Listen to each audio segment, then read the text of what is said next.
So that's cool. You're working on something new. I won't ask too specifically about that. I mean, I can give like a little bit. Yeah, whatever you feel like talking about. Right. Like, so I'm trying to wait until, I have like a full demo and trailer and Right. basically enough to make a Kickstarter or a Steam page, so I can, advertise that and get people on the wish list, which is something I didn't do on Jimmy until like way late. So I don't want to get too specific, but like generally it's going to be another full-length RPG. It's going to be inspired by a lot of things, but like I'd say like mostly the Linus series, which that's crazy. I know you have just thing. I know, and I know that like I saw that you were like fairly recently playing one of them. I forget which one. Wasn't that the first one? That like Paladin RPG game you were playing, Doug? Paladin's Quest. Yeah, okay. Yeah, it was. Definitely. Like I played Paladin's Quest when I was a kid. Like it was just one of the first RPGs I like owned, and I just love that game. And it's not. I know that it's like not great. But it's a little janky, but it kind of holds up. Honestly, you need a little bit of fast forward. I needed the fast forward. No, 100%. Like just like menuing in like the battles is great, but like menuing in the on the world map is miserable. Like if you you want to change equipment or heal or whatever, it just takes so long. But have you played the second one? Yes, I did. I played into it years ago when I found a translation patch for it that finally worked. Yeah, that one holds up better. I feel. It's interesting. I was thinking of going through it again.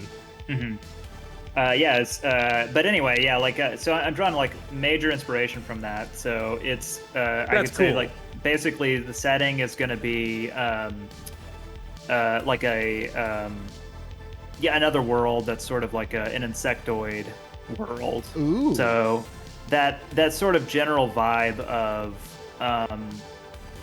everyone just kind of being hostile, or really, so because essentially everyone is like, not everyone in the game. There's, but most of the characters are going to be like sociopaths, and it's not going to be like, we're going to murder you. They're not like just like cartoonish, but they're just like trying to all make their sort of place in this weird society that is like, all of this just self-interest, so creating a semblance of a society, but everyone is like selfish and awful. Oh, that sounds fun. In their own unique ways. So just sort of having that hostile world, and I'm also like straight up ripping off the mercenary system from that game. Where you can find characters to recruit, and they can be your bonus party members. Yeah, so you're essentially you just have, other than a few exceptions, you'll just have like your main character, and then you can get the rest of your party for mercenaries, and it's going to be more interesting, I hope, than the Linus series. Like I wanted to like build that out a lot, so. The just general idea of you have to pay people to work for you. Yes. and they will... No free adventuring out here. Right, and they all have their own sort of lives. So it's not going to be like, you just pay them and then that's it. You have that party member. It's going to be like, things come up where they can be opportunists and like fuck you over. Like that kind of thing can happen. Not with every character, but some characters will act that way. Or... like another aspect of the game, like it's going to be a bit. I'm pulling a bit from Saga, like the Saga series. Saga Frontier. Yeah, so just basically just having multiple main characters. So you have 4 main characters, and so the game is basically going to be you play the early game, which is like every character has sort of a different early game. They're in different parts of the world, so there's not like a lot of overlap, and then it sort of bottlenecks. After playing as them, you then choose sort of like the one of those main characters that you finish the game with, and then once you finish the game, you'll go back to that choke point, and you can you know, there's some replay value there. Right. Yeah, and it's sort of like a Final Fantasy VI and like, you know, World of Ruin situation where the world. I like that.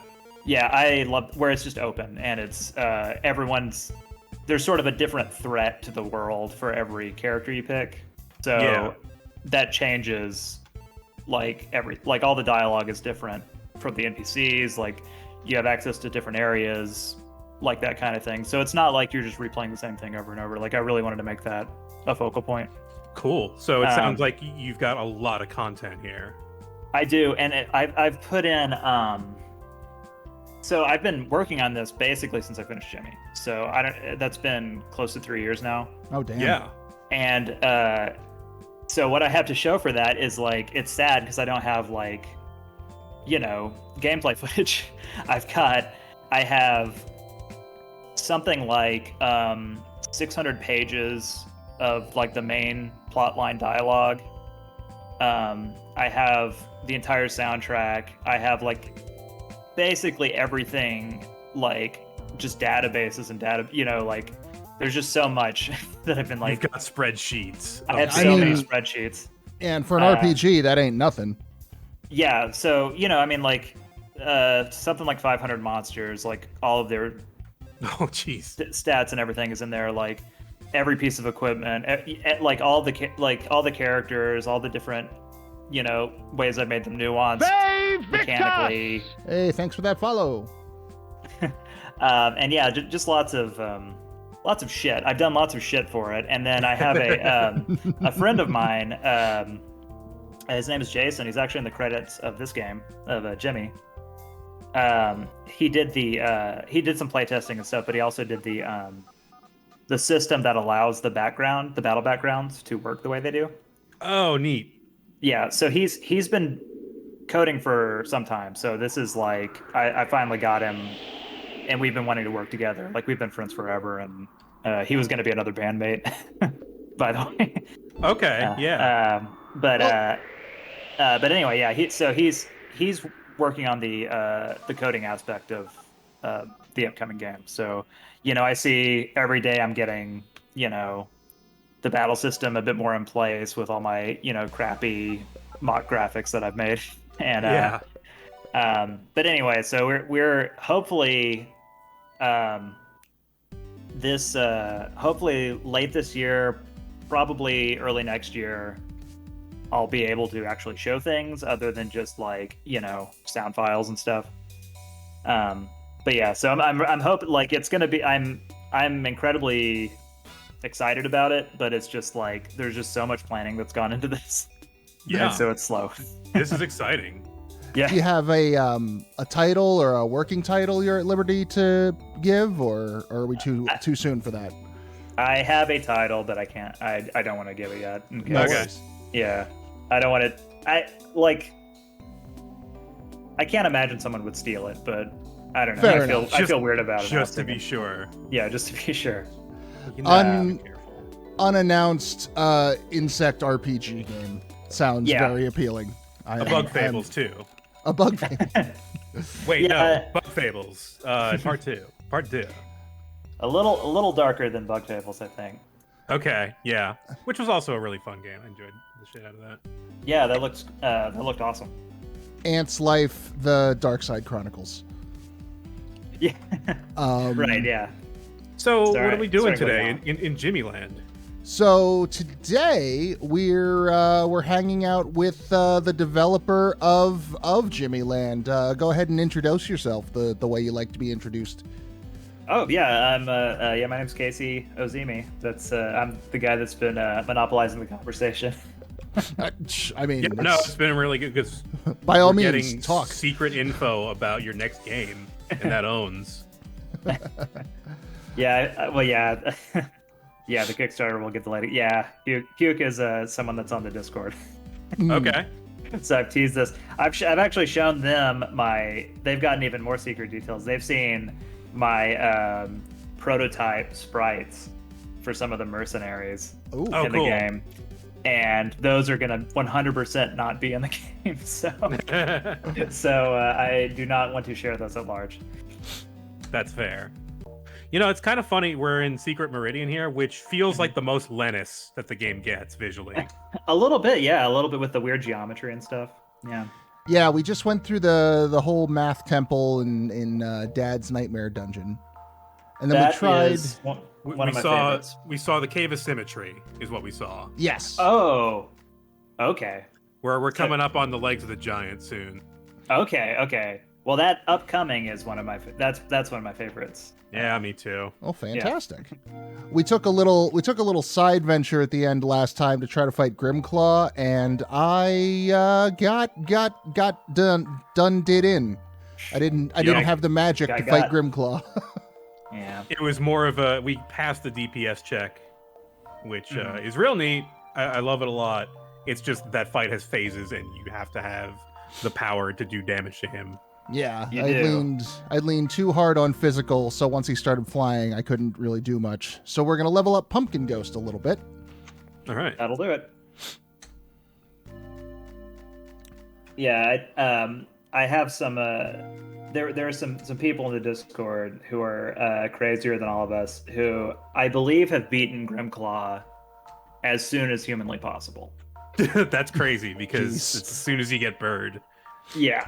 It was. I think you could. I think what they did was they bought a lot of items from Rubik, and that's how they fudged it. But it still sounds absolutely. And they may have been on easy, so I don't know if they've done it on normal. Okay. But yeah, I never intended that. Well, there's always going to be like that subset of the player base who is, I'm gonna do it under these ridiculous conditions. Right. Star Ocean 3 is still like my go-to, where it had all those battle trophies for like beat the final boss at level 1 with the lead pipe. Yeah. Oh god, those Fuck those. They're terrible. And I always had in the back of my mind, like, because I've got that completionist impulse, like, yeah, I'll go back and do that one day. I've managed to push that away for till now, so we're still holding strong against that. Yeah, that really pushed the limits of like the patience of a lot of completionists, myself included. I was like, oh, I guess maybe I'm not a completionist. Yeah. There was a lot I liked about that game, and in retrospect, a lot I probably would not like if I tried it again. This is the RPG I've probably gotten the closest to 100%, and the only thing I didn't do is Deep Dungeon. That's flattering. Yeah. Well, it's like usually I burn out in the post game for games like that, especially in games like Star Ocean, where the post game is notably really difficult. Right. Yeah, I did need to grind, but I did beat the super boss at the end, and I really liked the super boss, even if I probably said I'm miserable during that stream because I was like grinding to a level 100 or something. Right. I was like, I just have to do this, and then I can stop playing Jimmy. I'm done. This is it. Is the super boss resisting petting Cubbins? Because I don't think I could do that. Nope. Cubbins is so good. Well, it's possible to 100% miss him. I know. Yeah. I'd heard. I believe, Dog, you went out of your way to be like, no, get Cubbins. I did go out of my way to actually push you into Cubbins. Don't miss the dog. No, you would have been sad. So I would have been sad. If I had found out there was a dog I didn't get to see, I'd have been in tears. Yeah. And yeah, it's really 100% better to get him. Like, there's no alternative. Like, the alternative is not good. Like, it's just sort of like he's just not there, and it's like there's a hole in your heart. Yeah, it was one of those things that I just like conceptually like had to do because Rubik just he moves, and then I was like, well, if you don't, give him the nutrition cube before he moves, how is he going to find him? So I was just like, all right, I guess I have to leave Cubbins out of the game in one instance. Yeah. Cubbins I didn't enjoy doing that either. I loved it. It's the hard decisions you have to make as a developer. Yeah, I was like, and it was like extra work for something that was nobody wanted. If you don't get him, Cubbins gets abducted by the goons. He becomes an optional boss down the line. Oh, see, he returns to a life of crime. That's the thing. I should have thought of something for him more interesting to do like that. Like, Jimmy, I thought we were friends. see him with a leather jacket. That'd be fun. Oh, hello.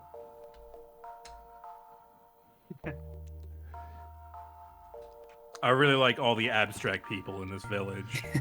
Yeah, this is I just played through Amori not that long ago, and I'm getting some like hints of and I know Amori came out like years after this. I'm getting them in reverse order, but hints of the like outer space level where you got to fight the moon or Pluto, all of these like anthropomorphic planets. And these like strange, the strongest planet in the world. Yeah, I definitely, this is probably, at least aesthetically, my favorite part of Jimmy. Like I did really like this. It's where you kind of got to go balls out. Yeah, well, I mean, there's still rules, like, since it's a really Andrew-focused area, like I had to be really geometric and, mathematical, and it's just aesthetically, it looked the coolest, I thought. Yeah, but also this like really nice pastel color palette too. It's very soft. It's very inviting. Yeah, very soothing. Yeah. It's why Punch Tanaka goes on a spirit journey here, which is like one of my favorite arcs in this game. Every arc with Punch is appreciated by the fans, I think. Just anything with him on screen. I have to assume we're getting up to him. We've been following his notes all the way here. Yeah, we're following him.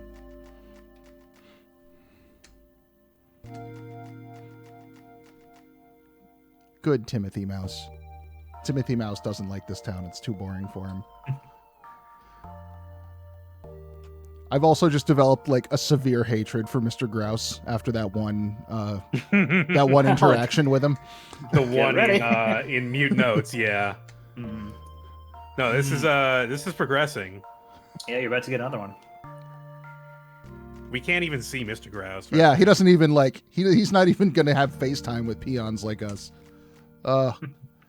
And it's like it's an interesting and I don't know how intentional this was, but hey, you're here and can answer. Like I've got this there is a mechanical incentive in game to put my money in the bank. I get interest when I find the sparkles, but I hate Mr. Grouse and I don't want him to have my money. So like there's an internal conflict there.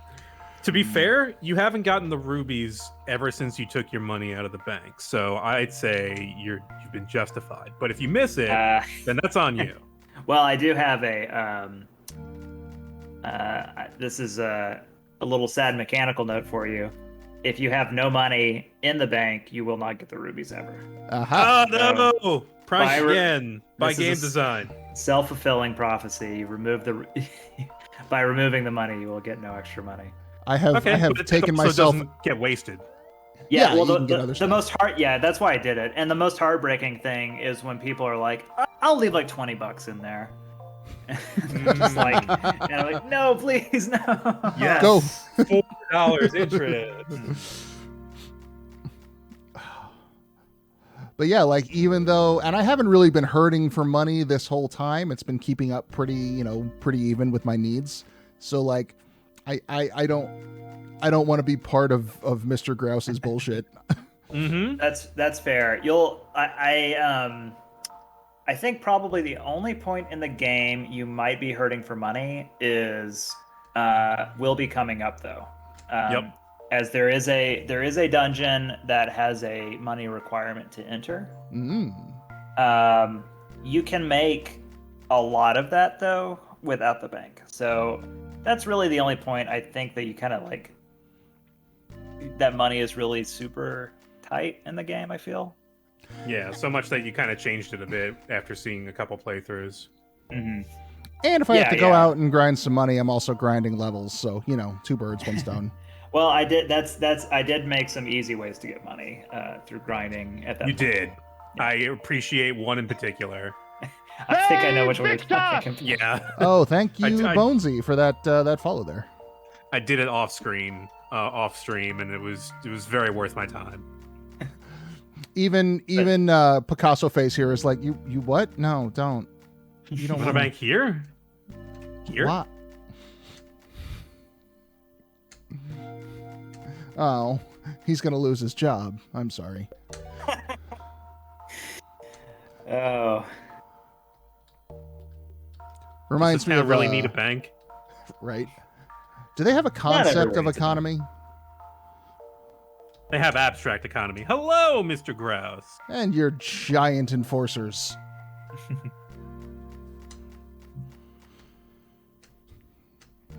This is Tasmilly Village in the sky. No need Yes. for money. A little bit.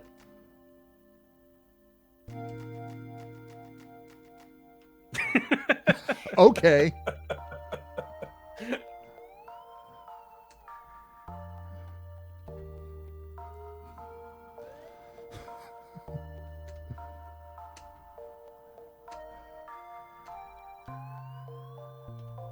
Does anyone have a golf club nearby? No reason.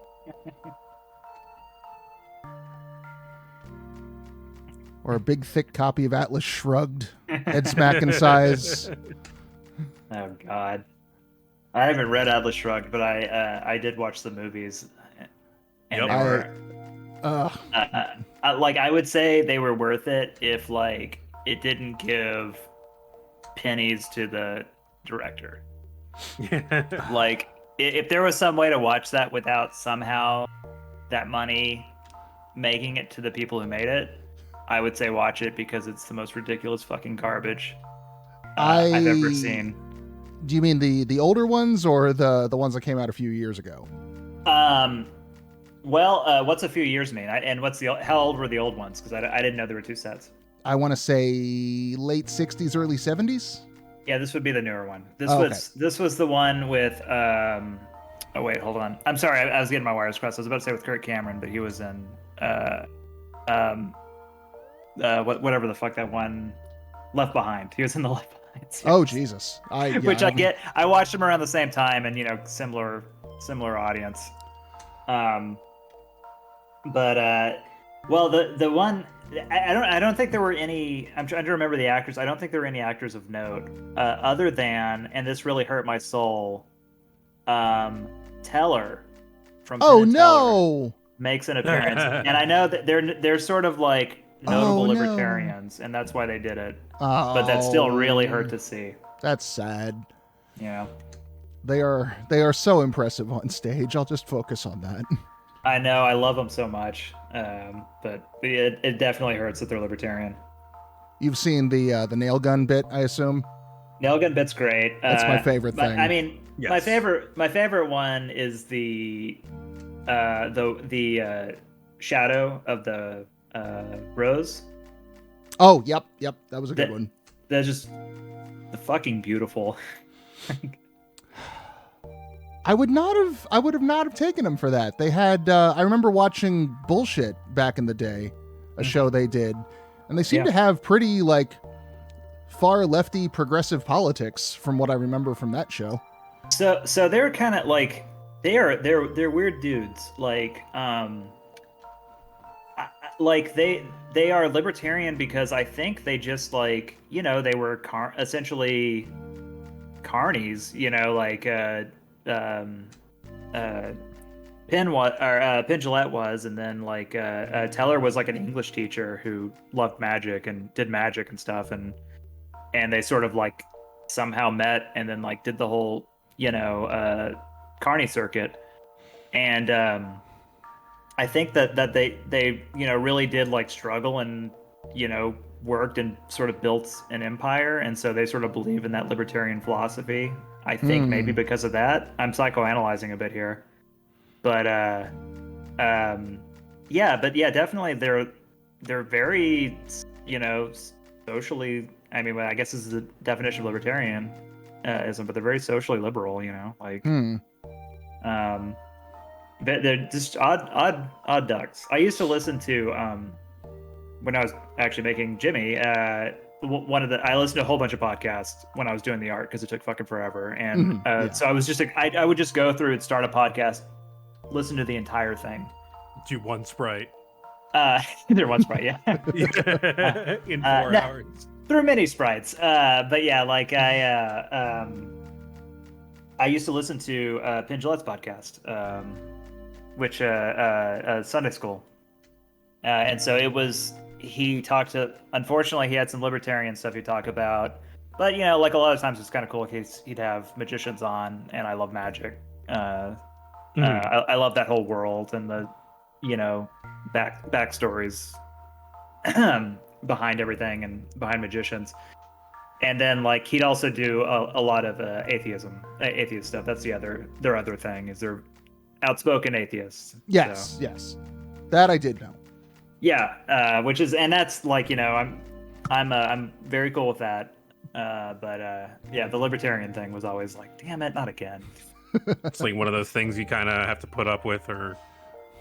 Yeah, it's. I mean, with them, it's a character flaw and not like something that makes them irredeemable. It's not like their whole thing, which I feel like a lot of libertarians. Right. It just feels like that's them. That's all they talk about. Yeah. Yeah, awful philosophy that has no practical application at all, but they stand by it. Yeah, and I've definitely like forgiven other people for worse stuff. So like I can't really, because I was actually in this conversation the other day about Prince, the artist formerly known as, like toward the end of his life, he got real weird religious, real like far right Jehovah's Witness, and it was such a shame. Oh yeah, no, it was sad. But like the man made decades of all this incredible music and was a role model for so many people, some of which he kind of turned his back on toward the end. So like you kind of gotta find where do you draw that line. And I haven't seen anything from Penn and Teller that comes even close to that. So they definitely keep their political views separate from their art. I think they look at magic as being pretty pure, and also they sort of have that ethos that was sort of in bullshit, or that was in bullshit as well, of like being upfront with their art form and being honest, and that it's not like magic in this like whatever like sorcery. It's like it's an illusion. Yeah. And still, they still make such fucking just amazing stuff with that. And I've always loved them. So I forgive them. I forgive them their trespasses. Yeah.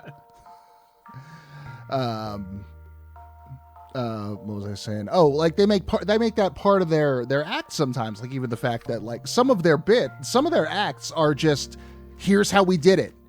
It's still going to be impressive as fuck. The nail gun act, for example, and the boxes, the blast off boxes. Yeah. Yeah. That's so good. I would love to see that's like I'm not like into gambling or anything. Like the idea of like going to Vegas and gambling is like I don't give a shit about that. Like I know it's just a money sink. But I would love to go to Vegas to see Penn and Teller. Like that would be amazing. And two, to just eat at a bunch of buffets until I felt disgusting. Like that would be my dream Vegas vacation. Thermal bomb. I'd definitely stock up on items here. But yeah, second thermal bomb, not the worst thing in the world because I think their cooldowns are separate.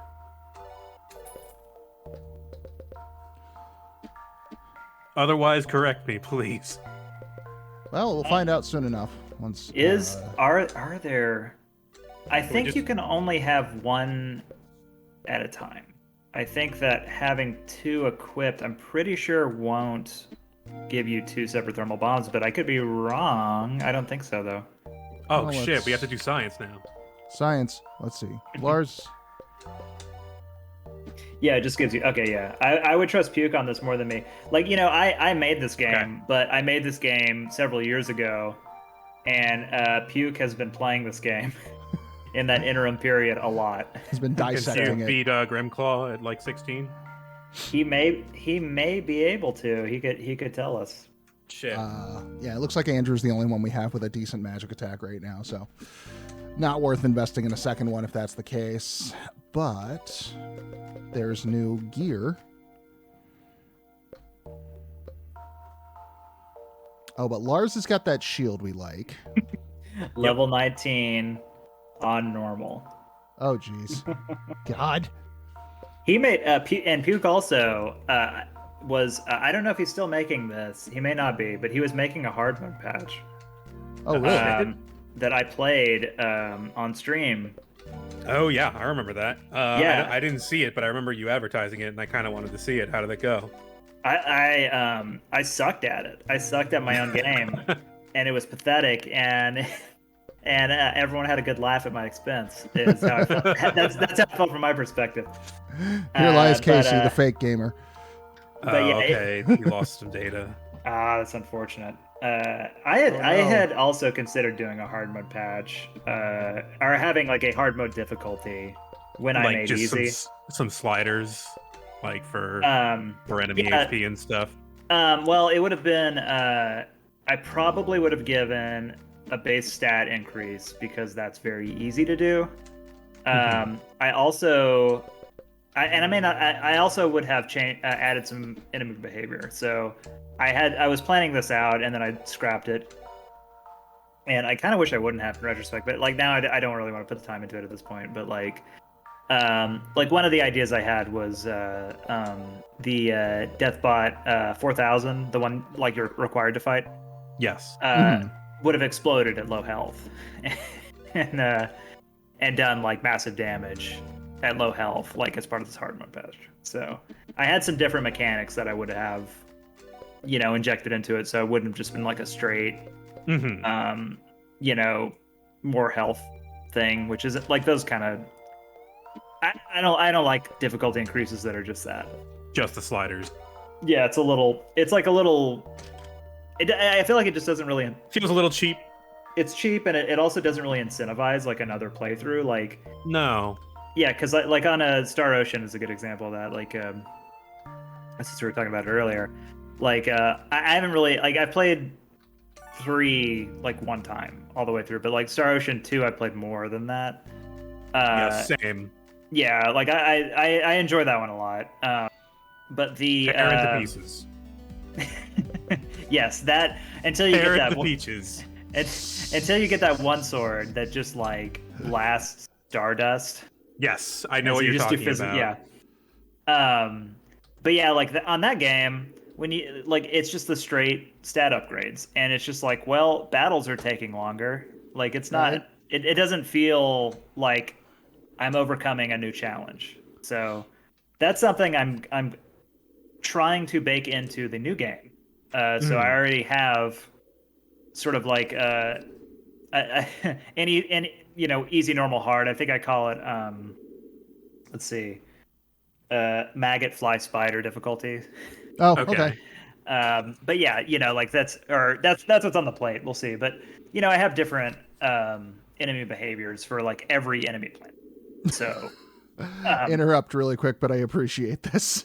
Yeah, couldn't see the giant crotch. I tried to do the thing you're all thinking. Okay, moving on.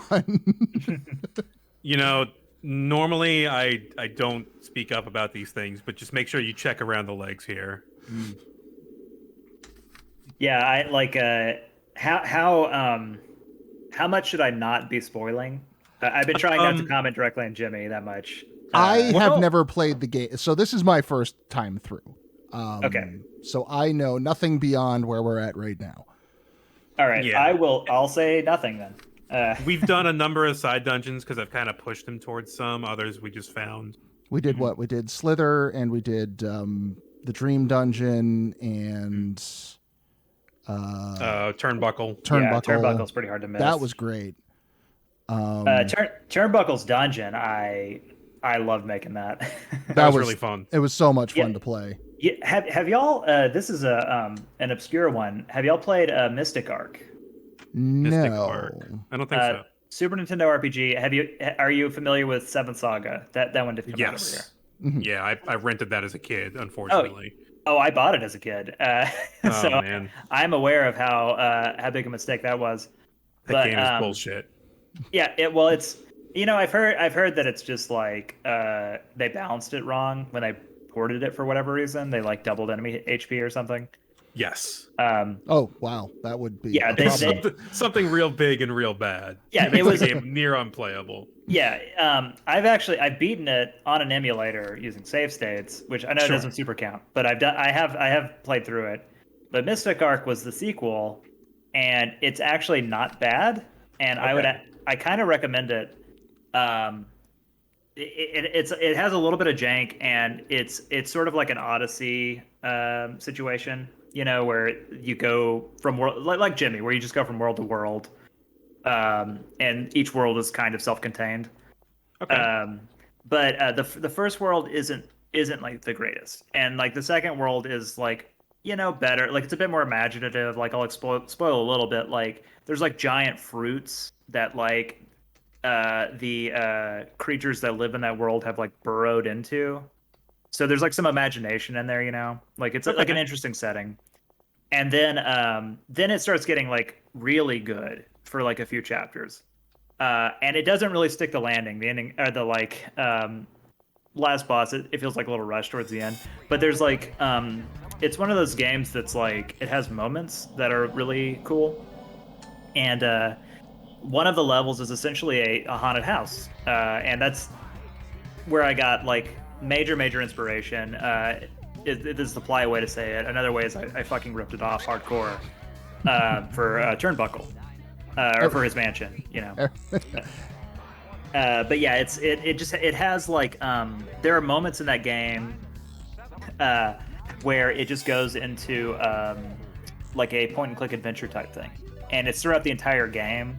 And then the haunted house is like this is only that, and so that's what I kind of like really pulled from that game for that. But just that's a hard recommend. Like it's an interesting, really interesting RPG for Super Nintendo. Super Nintendo's got a lot of weird RPGs on it. Mm-hmm. I never had a Super Nintendo as a kid. My first console was a 64, so like I missed a lot of that era of stuff. So it's always nice finding like, oh, I can go back and play that. Like I still got to go do like a lot of like the Clock Tower games or something that have been on my list for a long time, and a lot of most of Nintendo's like mainline stuff from the era. Like I finally played Link to the Past a few years ago. That's how long it took me. Oh wow, yeah. Good game. It's a great game, yeah. I finally found out what everyone was all talking about. They weren't wrong. Mm-hmm. That's got to be like the one. At least like that's got to be like a top 3 most speedrun game, right? Like, wait, which one? Link to the Past. Oh yeah, absolutely. Like that Metroid and or Super Metroid and Super Mario Brothers or Super Mario World. Yeah, I think those are the most commonly executed. I see. Mm-hmm. See, Author Blue's doing a lot of that stuff. But yeah, that no, Super Nintendo was my first system, so that's probably why Jimmy is the way it is. I love that era. Like there was so many like, and I mean like you play through a lot of it now, like the early Breaths of Fire, I guess Breath of Fires. Anyway, mm-hmm. You play through like those, and it's like you remember them being a lot better than they were. But like there's still like ideas, like I don't know, there's just like a lot of games that I feel like could have been executed better for sure, but like you still see just so many really good ideas, like other than like Chrono Trigger or like Final Fantasy VI, which I think are just like perfectly executed, right? Like they're just it's hard to find a lot of flaws with them other than like kind of like superficial stuff. I think it has a lot of mechanical errors in 6, at least, with the battle system. That's true. Yeah, like the magic defense, or magic evasion and regular evasion being like the same stat. Yeah, that was a problem. Yeah, being but able like, to crash the game by sketching things, sketching the invisible. yeah, that's a big one. But you know, I mean, I'm saying like mechanically, like design wise, I feel like it's, you know, for what it's trying to do as an RPG, I feel like it's doing it 100%. And some of Yeah, those, absolutely. like the magic evasion in particular, they changed those on later ports of the game. They corrected. So the Rorschach has different weaknesses and attack patterns depending on its shape. Oh no. Oh boy. What's the other enemy? What's it called? Spiraloid. Spiraloid. It's snake-like and creepy. Yeah. So yeah, where are we right now? Well, I went into the cave behind the giant's legs, and there was a bunch of computer terminals that were glitching out, and some shapes and skulls on them, and then everything went dark, and there's numbers all over the walls. We're getting attacked by geometry again, but now it's like non-Euclidean leaning geometry. Oh no. We don't want to talk about that non-Euclidean geometry. We'll go mad. Well, think about it this way. We saw the Dad Cave. The Cave of Symmetry. Yeah. So now we're going into like the Dad Nightmare. Like this is Andrew's, like the antithesis of Andrew. This is Asymmetric Cave. Yeah. That is like, I mean, to be like fair, it has no name, right? Like officially all of the Nightmare dungeons are unnamed. But yeah, I did call this one Asymmetrical Cavern in the game files. Okay.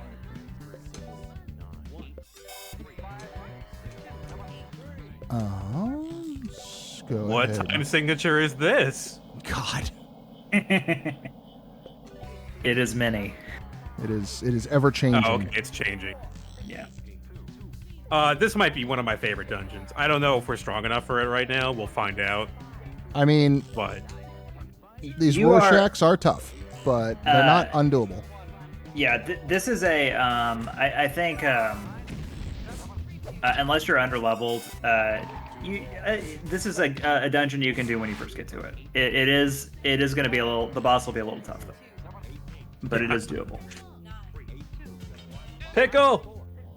Yeah, There's a pickle in there. There's a pickle in the soundtrack. People were asking about the pickle earlier too. Yeah. Is there something to say about the pickle?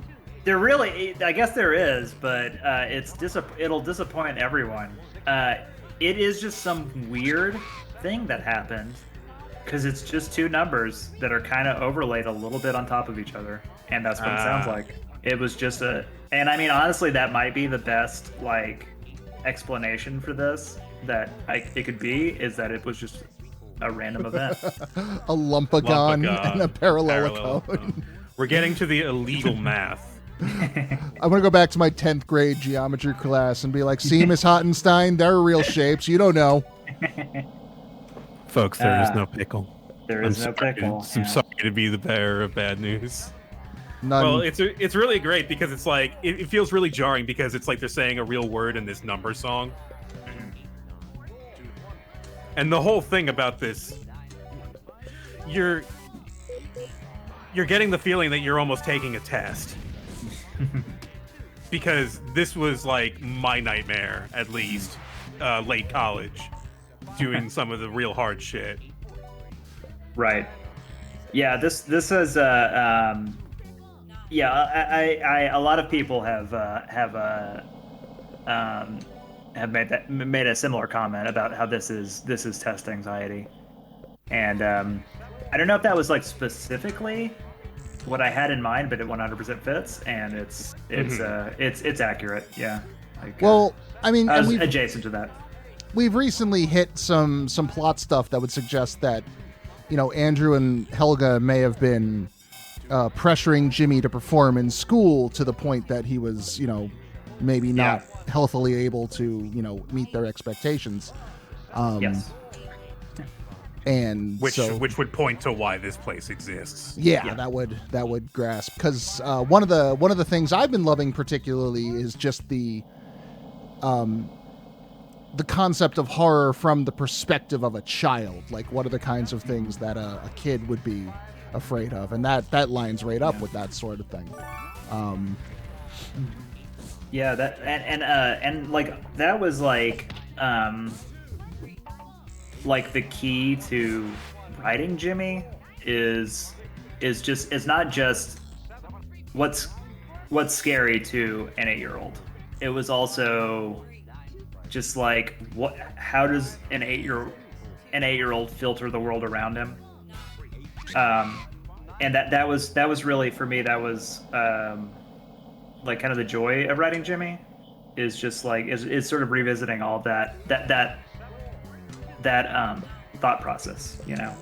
That's pretty cool. Yeah. It's nostalgic, but there's also like fear, you know, investigating fear and why you feel that way about certain things. Right, and there's also just like, you know, ignorance. Like he doesn't understand everything, and that's just like, but he still has to sort of make, you know, when you're that age, you still sort of have to make sense of the world. And so, oh God, yeah. You make it in these sort of like little deranged ways, and that was just like and that's your reality that you grew up with. Yeah, and just like, you know, thinking about that, you know, about how I did that and how this character would do that was really fun. I hope that comes through in the actual game, is that like that's where I had a lot of fun with the writing.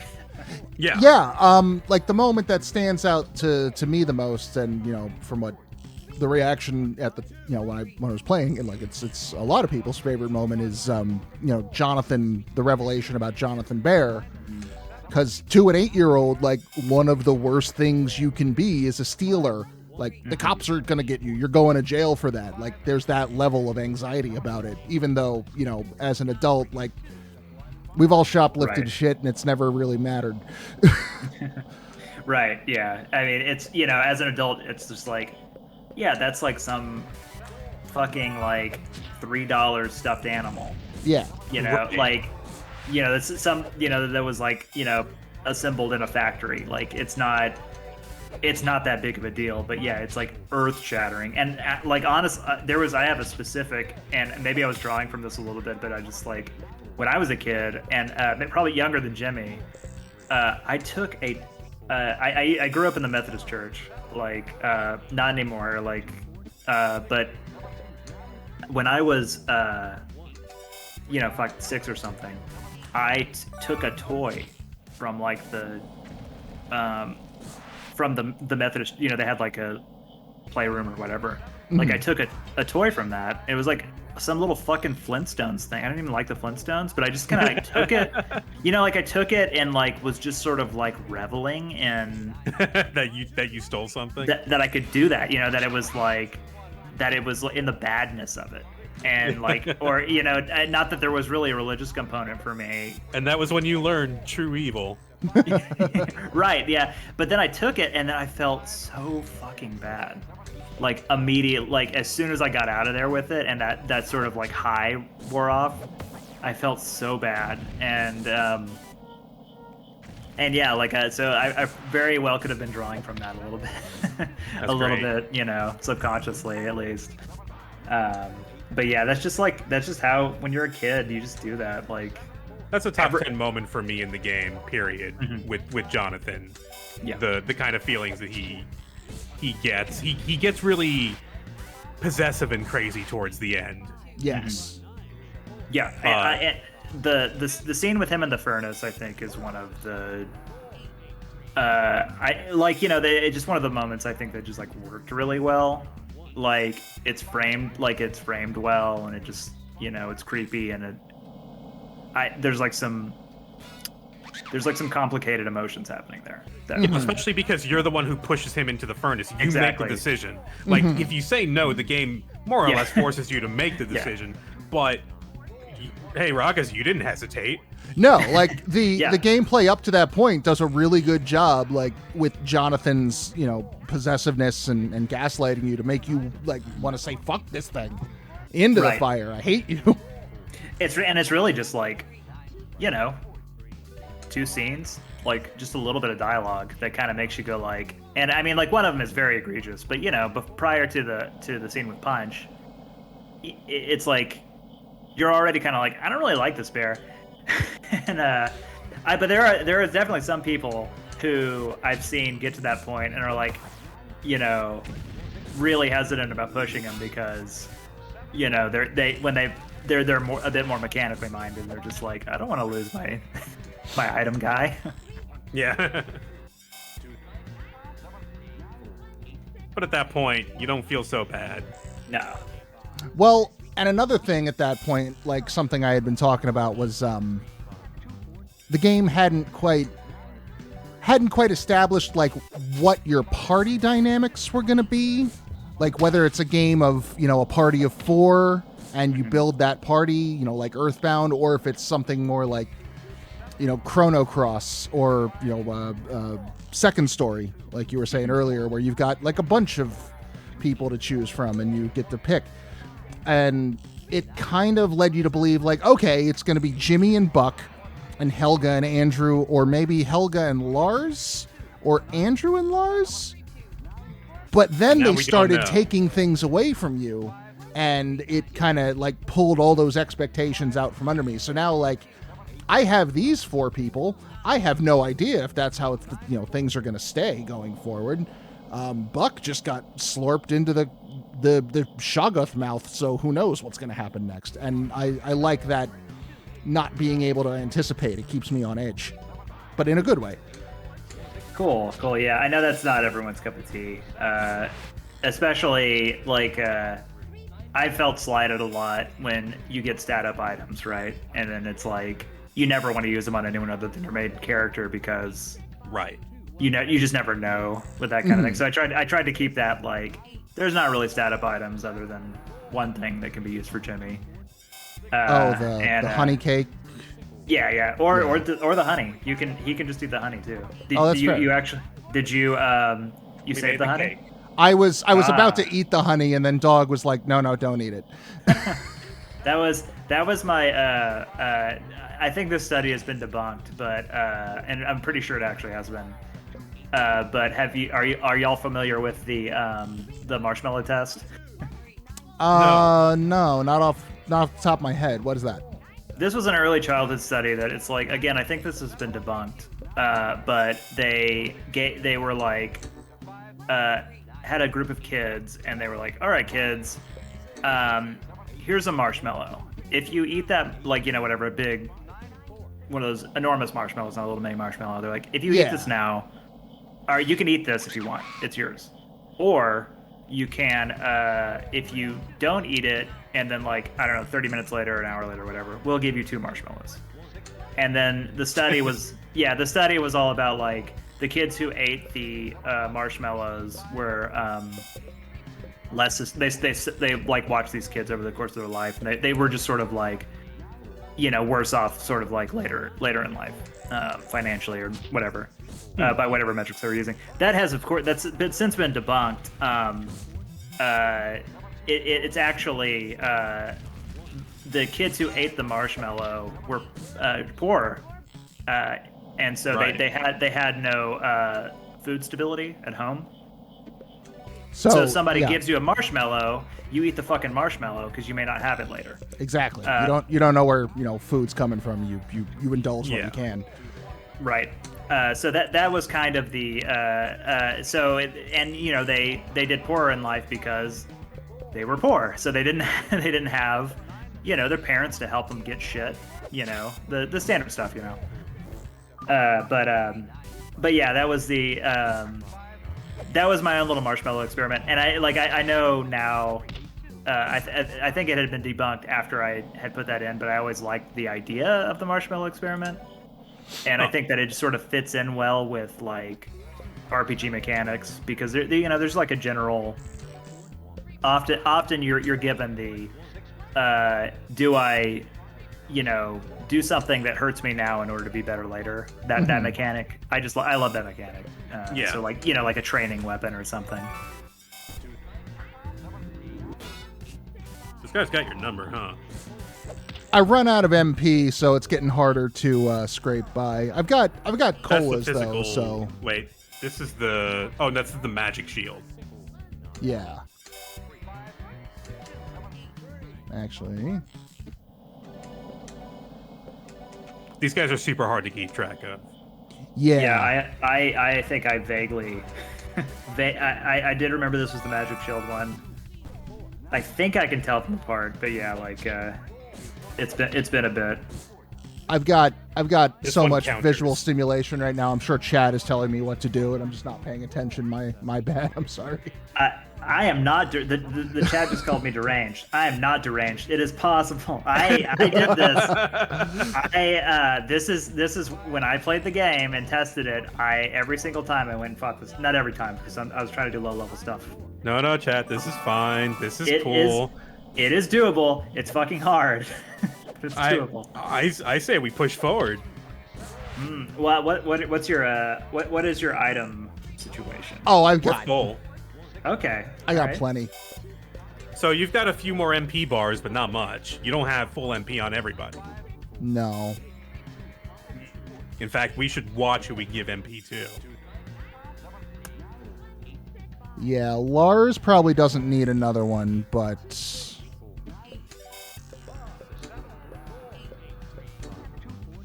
But I think it would be the most fun if we push to the boss.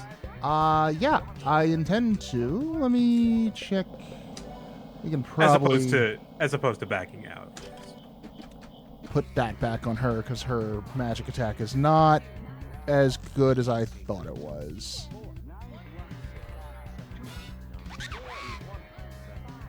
In fact, I might Goon it up with the first rule of gooning. Get the fuck out of there. just goon my way through. Yep.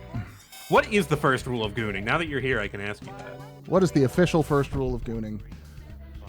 Oh man, there just isn't one, right? No, there can't be. There can't be one. Like that's the thing. It's what you feel in your heart. Yeah, if that Or if that some is, shit. Yeah, exactly. Like if we're gonna have to say something, the first rule of gooning is well,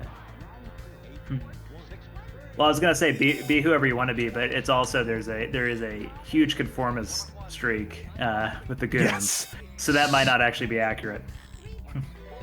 The first rule of gooning is read all instructions thoroughly before beginning the test.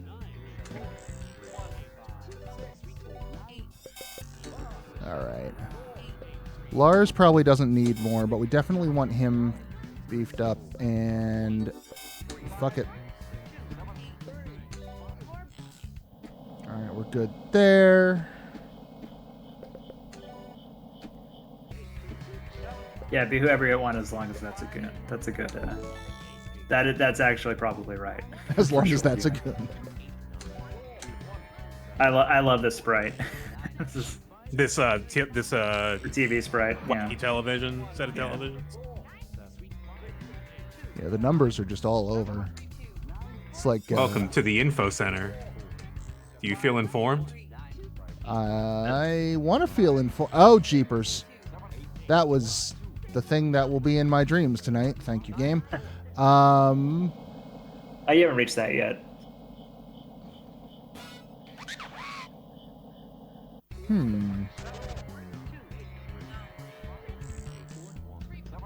Let's see. There doesn't seem to be anything to interact with in here, so...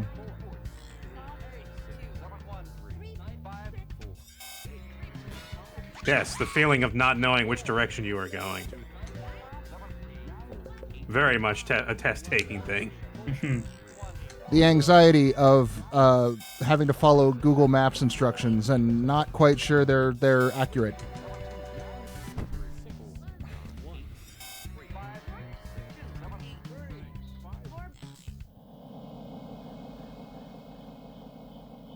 Here's a little note. Not everybody knows.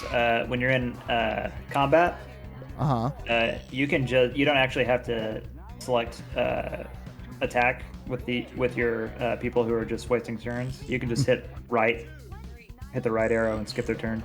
Oh yeah. Oh, Lesser known mechanic. but you just still want to get And there's also like to keep track of that. That's with the little dot in their crosshairs next to their name. Oh yeah, I had picked up on that. Yeah. Yep. Okay. I'm not. Yeah. Okay. I'm not crazy. It is doing the thing I think it's doing. What's wrong? Nothing's wrong. What are you talking about? I'm here. Yep, I'm here. Yep. Love it. We win! You won.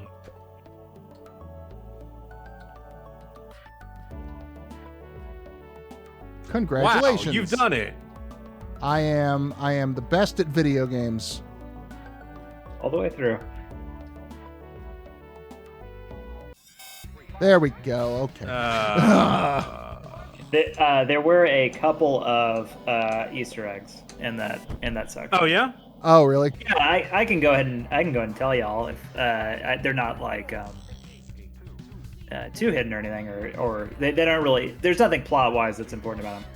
Yeah. If you eat one of the fruits, it says that it tastes like numbers. Oh my god. And you can also talk to Pointman, and he has a very long message in binary. Does it mean anything? It does. I don't know if I can recite it to you in from memory. Okay. Can Puke Nukem recite it from memory?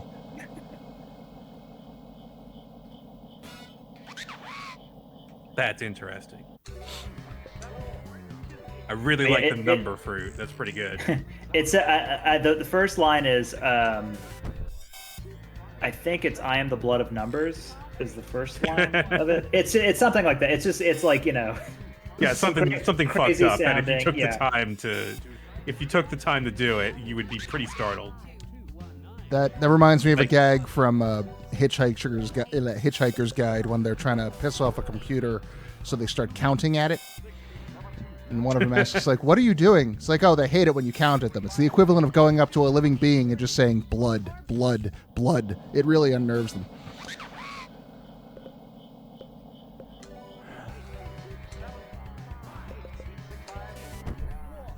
All right. The nails of ignorance are being driven into your brain is what. Oh, here we go. Yeah. I am the blood of numbers leaking from your ears. The nails of ignorance are already being driven into your brain. What point in there is giving voice to madness? It's just a little Easter egg. It's not. Nothing too important. I love it. Certainly. Oh, I fucked up. Oh, I fucked up bad. Certainly not something I want to have someone just, spout at me when I'm lost in the wilderness. Well, it's at least it's ones and zeros when he gives it to you, so it's not too. But I would feel the animosity behind it. Something about these ones and zeros hates my existence. I can't tell you exactly what.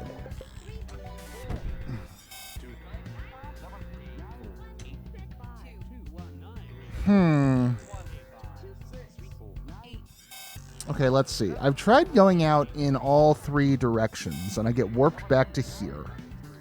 You keep trying.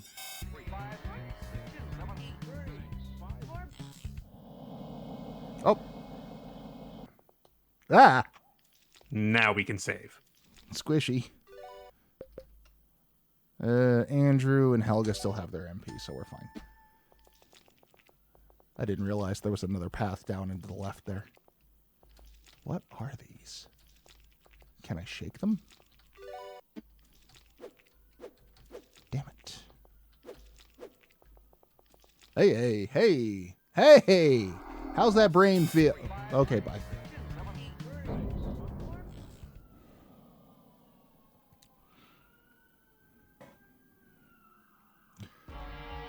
The police have been summoned, apparently, to deal with the brain monster. I don't know if that's coming through the microphone.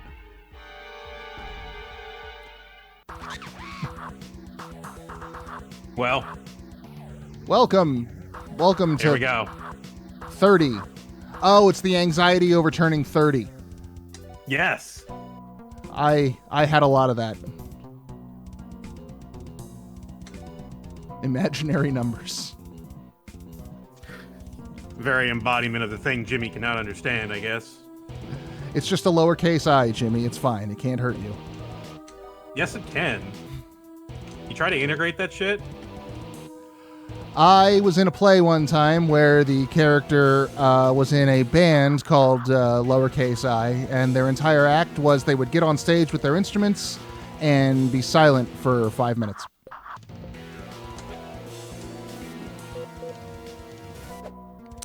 It's a play about Alzheimer's and dealing with your relatives as they slip away. And we kind of had some of that earlier in this game. Yeah.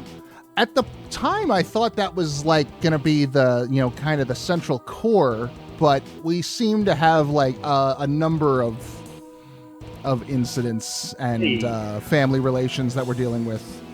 Yeah, we veered away from Gammy. Okay, I got disconnected. Oh, okay. hello.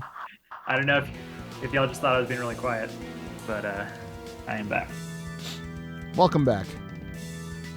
So what's going on in this boss fight so far? Actually, well, I'm asking you, Raqus, because I want to see you try to figure out what's happening here.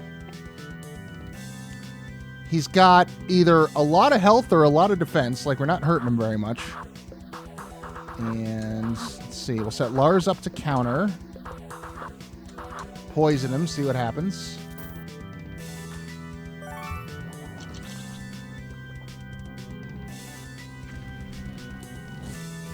And he's got a lot of magic defense.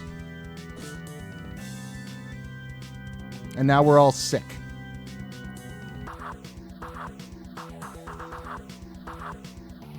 This guy can do lots of things. Yeah. So far, he doesn't seem terribly lethal yet.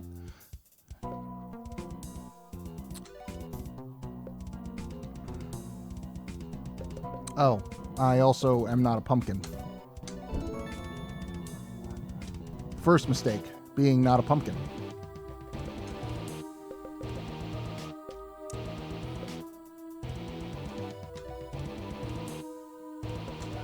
Well, let's see. We're going to want to unsick people.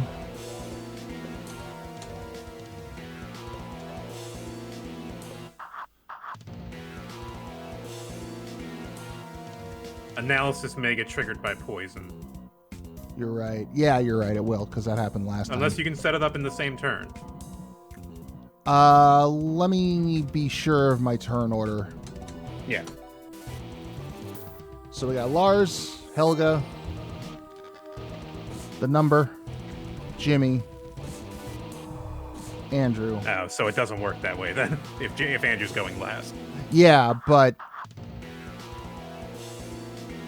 Lars, Helga, the number, Jimmy. So after the acid runs out, we can set it up for Jimmy's hit the following turn.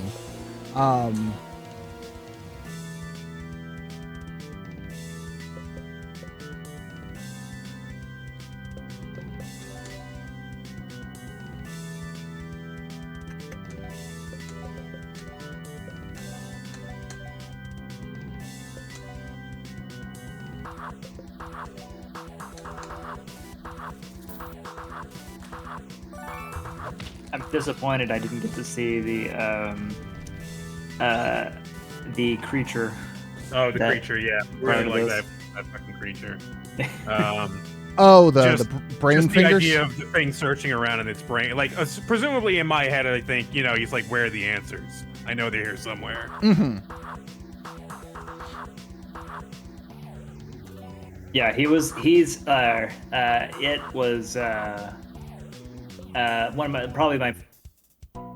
possibly my favorite sprite I did. It just Yeah. I'm not a great artist, so it was one of the ones that like it just came out like, oh yeah, this is just right. Nice. So it's whenever that happens, which is pretty rare, and I'm pretty happy about that. Oh.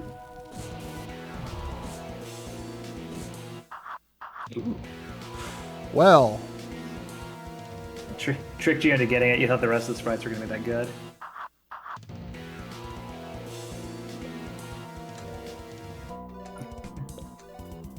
That is true. oh man, this feels like a war of attrition I may not be able to win. Mm-hmm. Because Lars just got the last of his MP eaten up.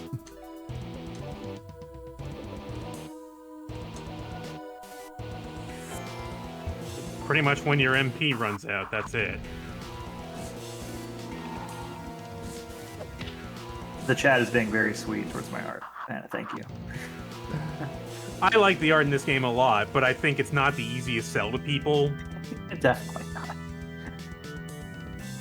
It's like, no, it's things that an 8-year-old finds scary, and it's like, that's kind of a context that the art works in. Mm-hmm. Yeah, that was, I mean, that was part of the reason, like, I went with this premise, is because I was like, yeah, this is something, you know, I can explain away my entire lack of skill. You should give yourself some more credit. This is pretty good. Thank you. Have the Super mecha. Ball. Because I'm pretty sure she's wearing the chemist item. She's wearing so the chemist item. Okay. see if that gets a chunk out of him. Oh, you know what, though? Oh, you know what? If we're going to do that, we should... Set up the move. Yes.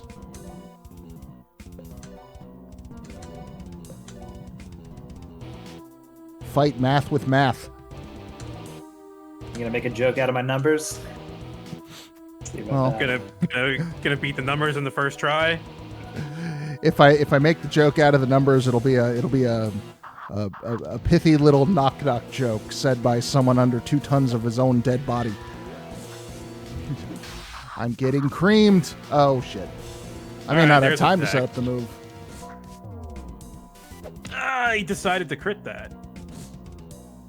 Okay, acid's gone, so now we just need to, live. Pick Andrew up. Let's see. Wait, luck-based damage. Yes. Who's got the highest luck? I have Jimmy no in idea. Goon form. Yes. But 2,000% Helga's luck. And I don't know the numbers off the top of my head. That's something we can check if we die when we die. Yeah. All right. So let's take a turn to stabilize.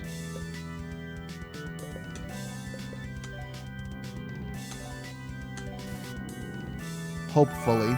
Oh, crap. Yeah, indeed. Yeah. Yeah, some of the damage formulas for this guy are just insane. All right, so let's see. Should go ahead and do a hit. So Andrew's going to go last, so that way we know...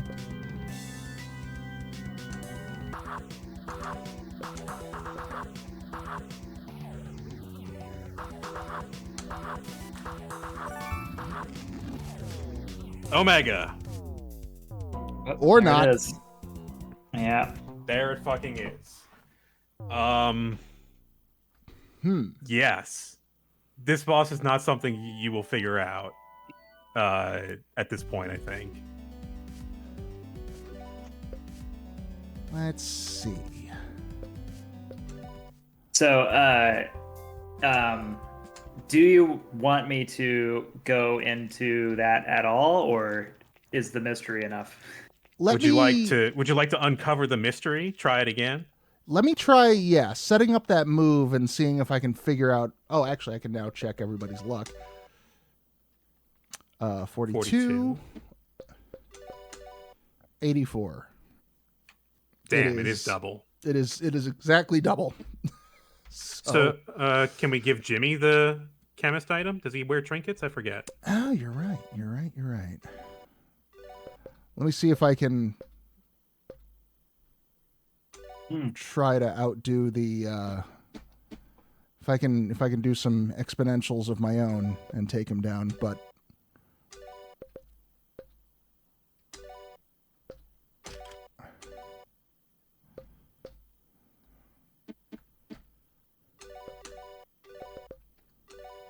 Everything bag. Okay. So then Jimmy can throw the luck ball.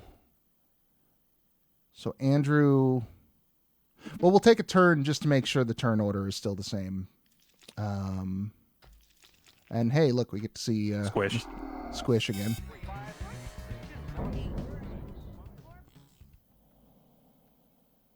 I'm pretty sure I tilted pretty hard at this boss. I think I did it considerably later too, and still had trouble. Yeah, I mean I think it's like it's built so that it's hard no matter what you do. Yeah, I mean I feel like it's not like explaining too much that like RNG plays a pretty big role in this fight. So sometimes it's easy, often it's not. Okay. Lars, then Helga, then the number, then Jimmy, then Andrew. Okay. Okay, so Jimmy's gonna, and you know what? Just for safety's sake, that's gonna be the only move we do this round. Pardon me. The only attack we throw. Off the scale.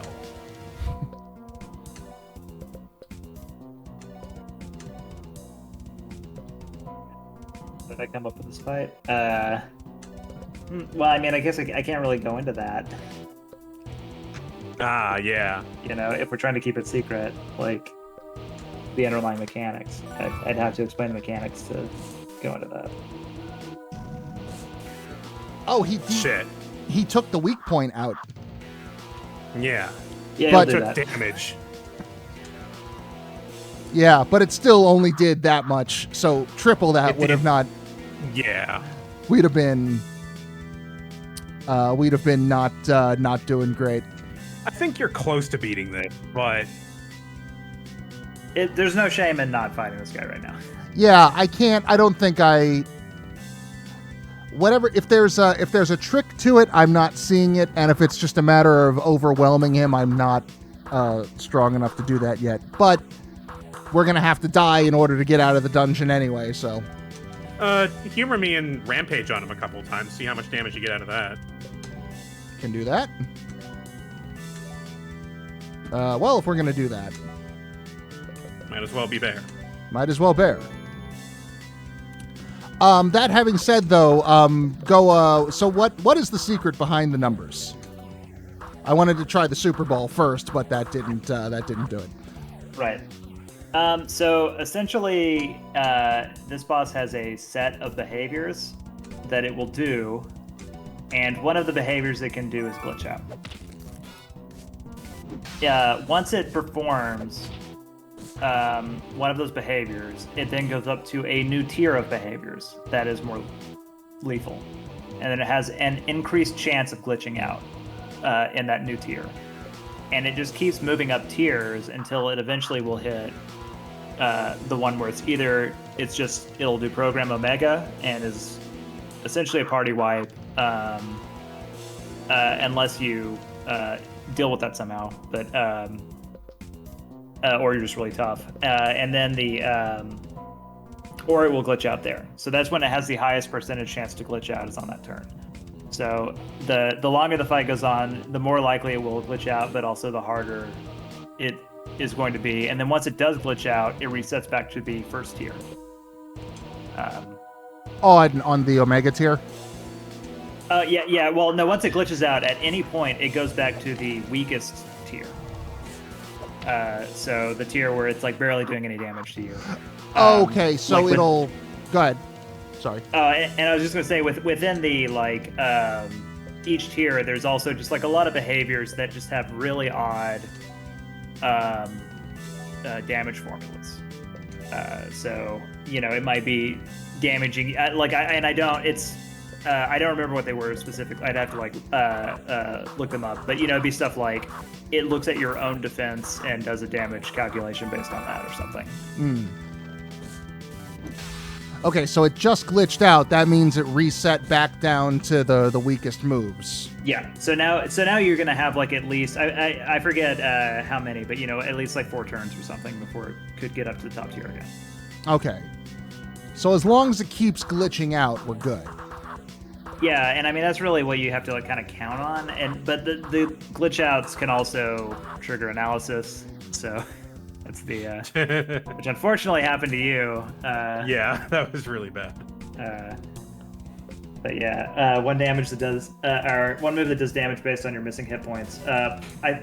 Something like that. There's a lot of just really odd damage calculations in there.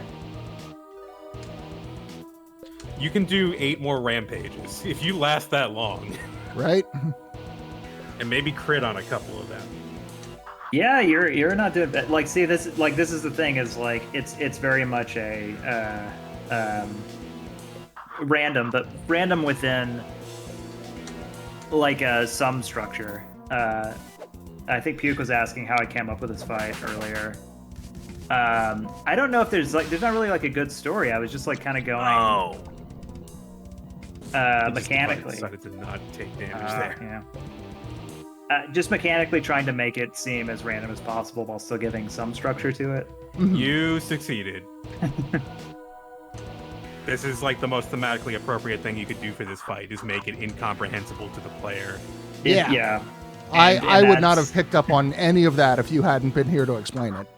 Yeah. So there's something if you're like you really study it. I mean, there's something there. Like I could have just given like a gigantic list of potential behaviors, but I wanted to make it a little bit more structured. But otherwise, yeah, I felt thematically that was the right way to go. Yeah, when it's pure random, then silly things happen and it stops being fun. Mm-hmm. Or it stops feeling like fun isn't even the right word. It stops feeling like you, the player, are affecting the bringing game anything in a to the situation. way. Yeah, exactly. And yeah, with this guy, like I feel like this boss is like the most there's not really a word. The boss that's you're most likely to run into, have a bad encounter with, say fuck this, and then come back 20 levels later and just cream it, and then get like a really great feeling of like, yeah, fuck you, I did it. From you're not going to take my lunch money anymore, Johnny. Yeah, exactly. It's just sort of like that's just kind of baked into the structure of this game, is that you can always kind of do that to get around a lot of the more difficult encounters. But I feel like he's the one that that I've seen the most people kind of do that too. Yeah, I think I remember earlier someone in chat many sessions ago saying that there's no missable content in this game aside from like the honey cake and like 1 or 2 little cosmetic things. Like the Easter eggs in that one portion of this dungeon, for example. Right. But like you're not gonna walk too far in one direction and lose an encounter or a dungeon, and that's really nice. So that gives you the ability to come back to this guy later. Like it gives you the freedom to give up and try again later, pretty much whenever you want. And that's really good. I like that a lot. Thanks. Yeah, that was. I definitely wanted to make missable content not a thing. Yeah. And I'm struggling a little bit with the next game because the structure kind of makes that a requirement in some cases. Like I've gotten around it in a lot of cases, but like there are certain things that I think may just have to be missable. And I'm struggling with that. I don't know if I want to lean into it more and make in sort of like a your choices really matter kind of way, or to be a wiener about it and make sure everyone can get everything at all times. Right. It's kind of pretty hard decision to make. Yeah. Well, I've got but that. I missed again. Ooh, it's Those shields. Ugh. So yeah, if you haven't noticed, it's not countering or shielding itself, and yet Sometimes it just has a flat chance to do both. yeah. It's I forget what it was, but 30%, I heard. that sounds likely. So That somewhere sounds around crazy. there. Well, it used to be a flat 50 Oh god. Oh boy! for Every every time. single possible thing. Flat 50 chance to reflect, flat to evade, to counter. That's what I play tested and beat. And then it was like You beat the real version. You had to baby this down. So for the rest of us. Well, those then, fucking like scrubs. my play testers got there, and were like, "What the fuck?" And then I was like, "You know what? Good point." 'Cause, 50 is maybe too much. like when I was doing that, it still took me multiple like I was still 5-6 tries or whatever to do it. Jesus. How many times have you whacked yourself in the face with magic? This is great. I love this fight. This is the worst fight. I hate this, but it's great. I'm not dead yet. No, things are actually looking kind of good for you. Like I think you might actually get this. I'll tell you one thing you do have in your back pocket. You've got some attack items. You got 5 super balls and a couple smoke bombs, a cherry bomb. Andrew could use the cherry bomb. Yes. But I want to... He just glitched out, so we're probably safe for a second, and I want to heal up. Yeah, just reminding you that they're there.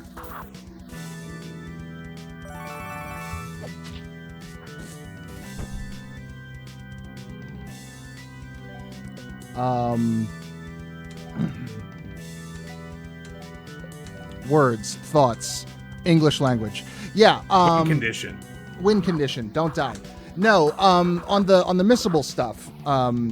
Because I mentioned earlier, and it's pretty well known amongst people who follow me that I have a that completionist streak. I'm very proud of my PlayStation trophy collection for some silly reason, and missable content is like the bane of that kind of thing. Like, yes, it makes me. When they announced that Final Fantasy IX was getting a series, I was like, oh, maybe I should stream that at some point in the near future. Capitalize on the relevance. And I started trying to map out all of the missable content in that game. There's lots. Wow. There's a shitload. Are you gonna count the whatever Excalibur 2 or whatever it was? That's an entirely separate run. There is nothing I can do about that. That has to be an entirely differently. Yeah. There is one file for everything minus Excalibur 2, and then there's the second file. Yeah. I never did that back in the day. I couldn't. But with the fast forward feature, actually, it seems that it's not too bad. Yeah, I never even tried. But yeah, like Final Fantasy IX, that was a weird one for me. Like I played it probably about halfway through when it first came out and got kind of burnt out on it, and then I played it way later. So it wasn't like for me one of those. This is gonna be close. Yeah. It's gonna be a close one. I would start using your items, not the attack ones, but just your supplies, because you're almost at MP. You are extremely close. You just need like one opportune crit. Does Lars? I think Lars goes before Helga. Fuck. Nope. And he's up and he's back down. Oh Son my of a god, bitch. damn it! That was what I was holding my breath for. Nothing else mattered except that hit. Well, that might be the game right there. That could be it. Super Ball and Nutrition Cube until you die? Yeah.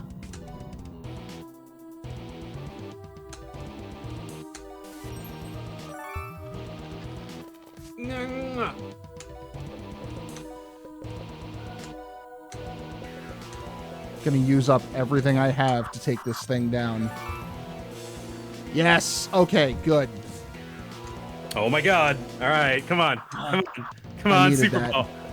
Go Ooh. banana. Go banana. Oh, hey, no nutrition. I didn't get hurt. Great. No I can, need. You can defend, probably. Or I can smoke bomb. Yeah, that too.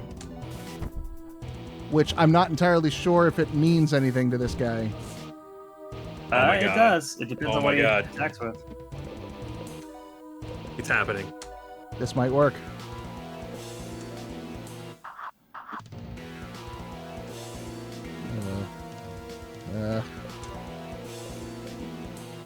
Well, he's sick, so I can at least get rid of that. Yeah, I did like those glitchy animations. I like how those turned out. Yes! Yeah!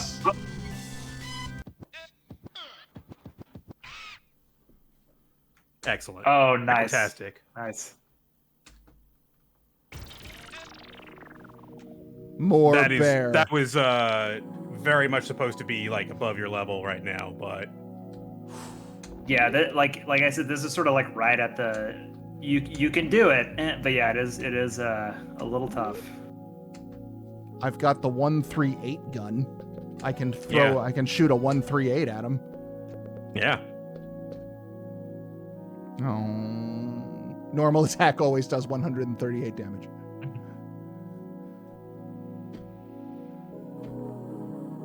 And then Did you get advanced calculus? we did. I'm guessing that's an Andrew weapon.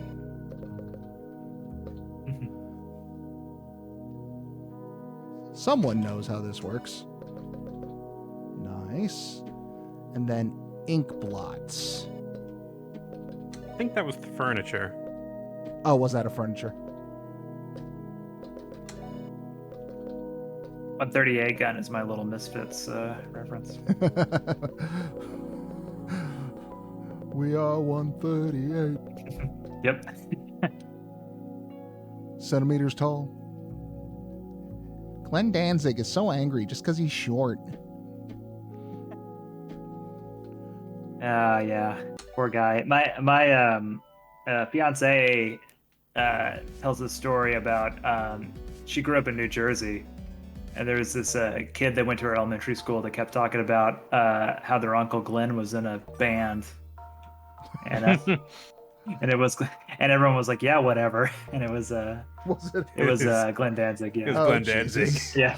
I found out later, and she was like, holy shit. Do you know where in Jersey, or like whereabouts? I'm a Jersey guy. Yeah, Brick Township. Okay, yeah, it's pretty close to All me. right. I was Yeah, born actually- in Jersey. Just got went there, just vacation there. To, Oh, really? Yeah, to like meet the folks and stuff. Okay, yeah, sure. I'm hoping to get so back yeah, at it I sometime know- soon. I have a modest understanding of Jersey now.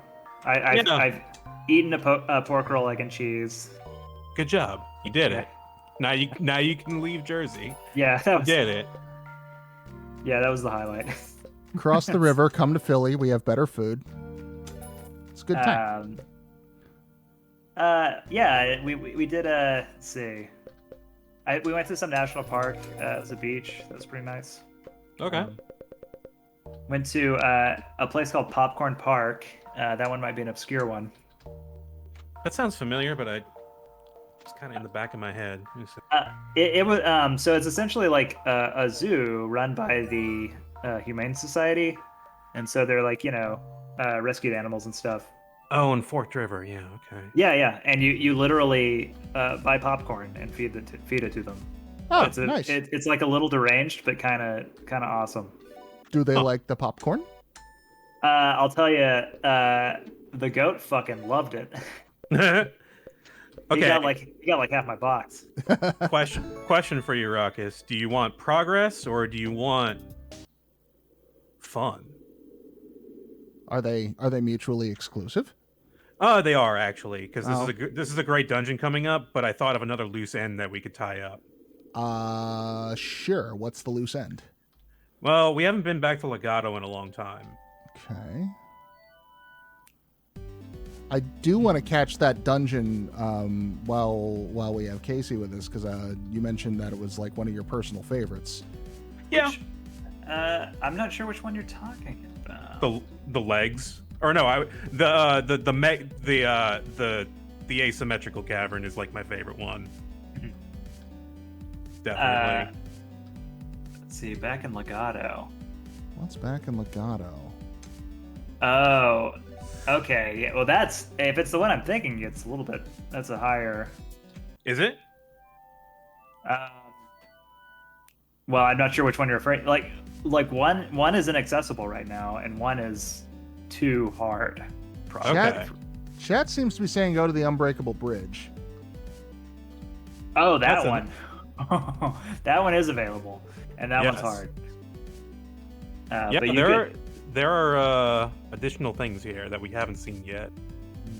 We did. What did we do here? Did we find Mr. Beaver? Is that what was over here? No, we did that mouse side quest. Where we delivered a muffin to Mr. Beaver. Right. Yes, that's what it was.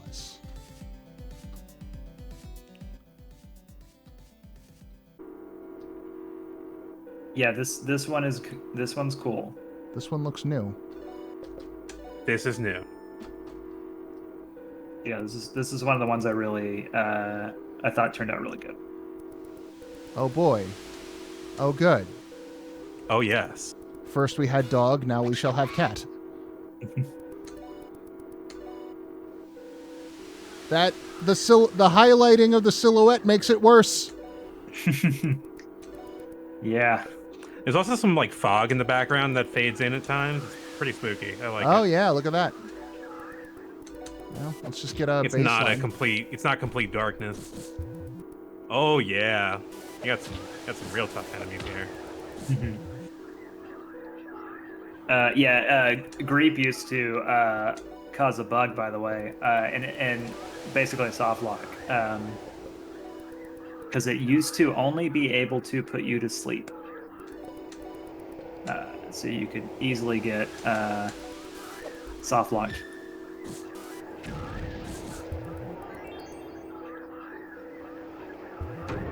Just like that. Yeah. Oh, He used to only. Oh Yeah. boy. Hey.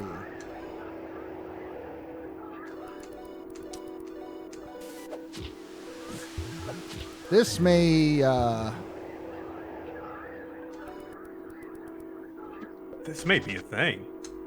this may Yeah, be this one's a little tough for this point in the game. I may have to come back to this later. Yeah, that's fine. I would say it is like doable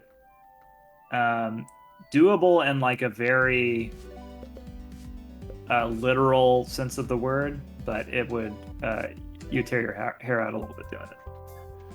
Yeah, you'd be like avoiding all the encounters and going right to the end. Yeah, and I mean you could do that and you could probably beat the boss at the end, but And we did. did. It'd be tough. It'd be tough. Yeah. And we just did an area kind of like that, so Yeah. Right. You have already exceeded expectations. Stop exceeding everyone's expectations. no, I have to meet all of the expectations that are placed upon we me, just regardless. learned our lesson about that. Right? We just defeated those expectations. What's funny too is that like in the last 2 months, like that keeps being a recurring thing in games that I played and movies I've been watching. Right. Just like crumbling under the weight of that. Whoa. Triple crit. Nice. We talked about Amori a little while ago. Devotion. Yeah. Devotion was quite strong. Oh yeah, this is like double the experience that you were getting in the previous dungeon. Yeah, Jesus. I watched an independent horror movie a few weeks back called Saint Maud, which kind of deals with that theme. Fucking fantastic movie, by the way. I highly recommend it to anyone who is interested in like indie horror cinema. So where to now? I think we're just gonna go back to the Giant's Legs. Go see what Punch's journey of enlightenment has brought him to.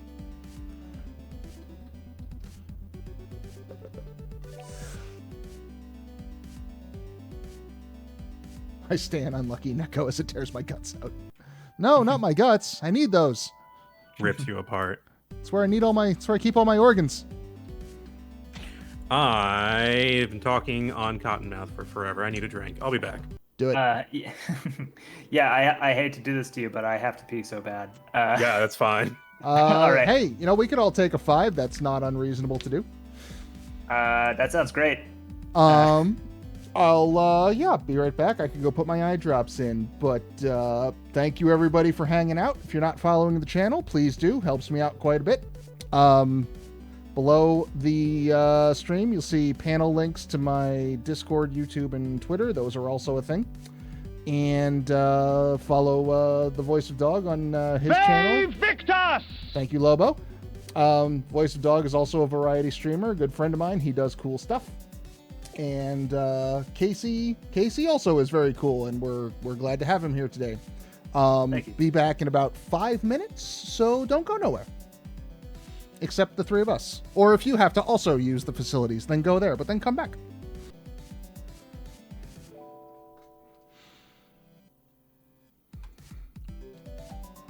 The legs of the ancient giant. Legs. Legs, not schlong. Not genitals of the ancient giant. Maybe Just if we legs. get up there enough. Hello. Hello.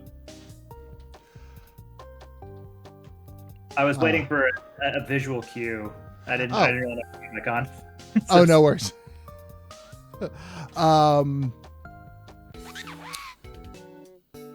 Oh no. It's fine. Wait, it's not fine. He's different. No, it's not. What's going on? The square is fine. Concentric Burtons? All right, one thing at a time.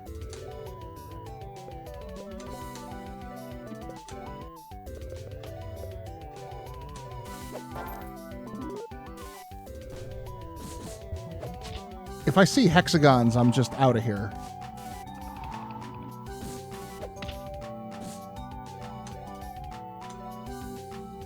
Okay, so he's got a couple of shells that you gotta break through before you can start hurting him proper. Yes. That's not too bad. Nope. He's concentric Burtons.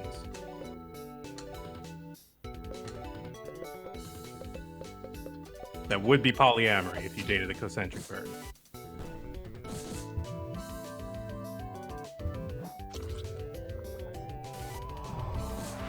I mean, it sounds like the most simplified version. Presumably, they'd all have the same weekly schedule, so that would make a lot of things easier.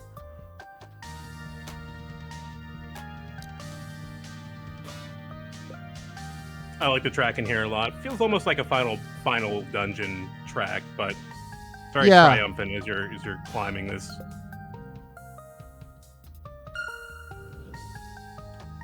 You got a shape. I got a shape.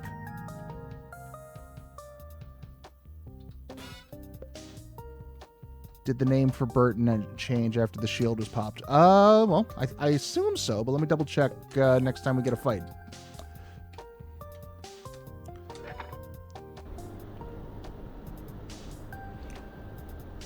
Snake, they're in the elevator with you. 12 Burtons pop out of nowhere. Ah, they all stole my fuck. Oh boy. Well, I can bust that down to a square and it should be fine.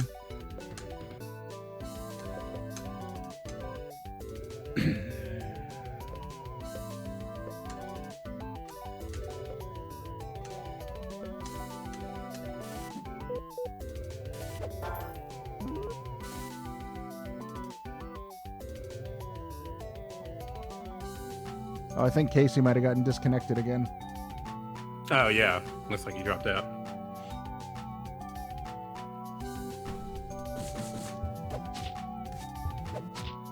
I thought your game crashed for a second there.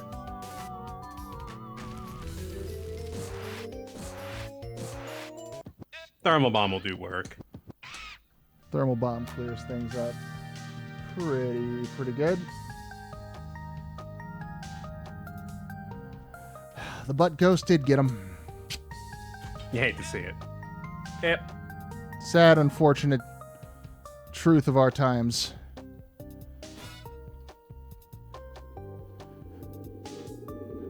Oh, now we're bouncing back and forth. You can't use the bathroom. Bathroom in other tower. That one episode of The Simpsons that became so controversial for the dumbest reasons. Why? That is what New York is like. As someone who's been to New York a lot.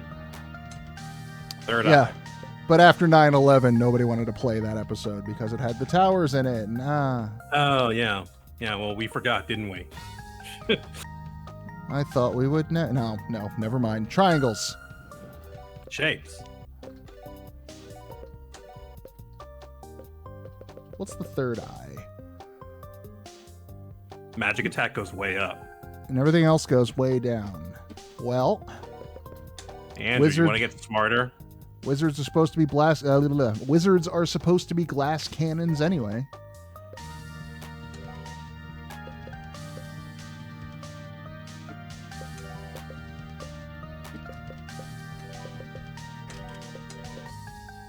Yeah, there we go.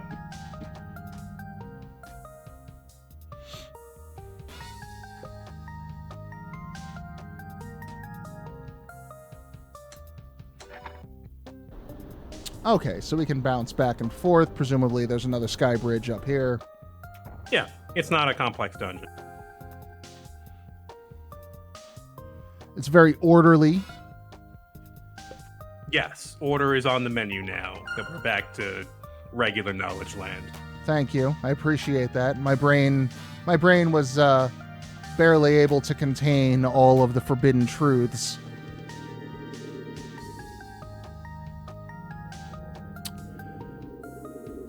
I want to point out now I'm floating.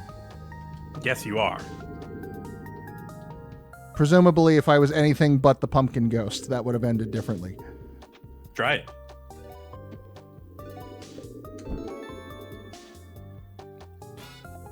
Never mind. Oh, wait. Ah! Ooh.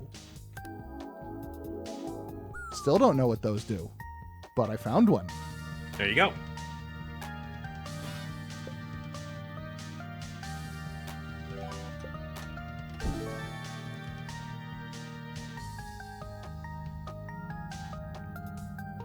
Oh, apparently in that episode of Simpson, there was a magazine for $9, and then the two towers looked like 11. Really? I did not know that. But, like, I remember being in high school and everybody was, like, finding weird conspiracy patterns. Like, oh, if you fold a $20 bill in a ridiculous origami pattern, it turns into this. Like, whatever. Yeah, that does sound familiar.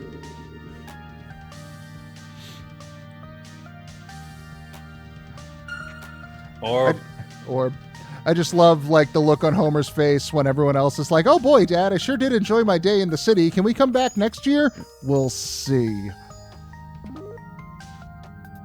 The Pickpocket's Handbook?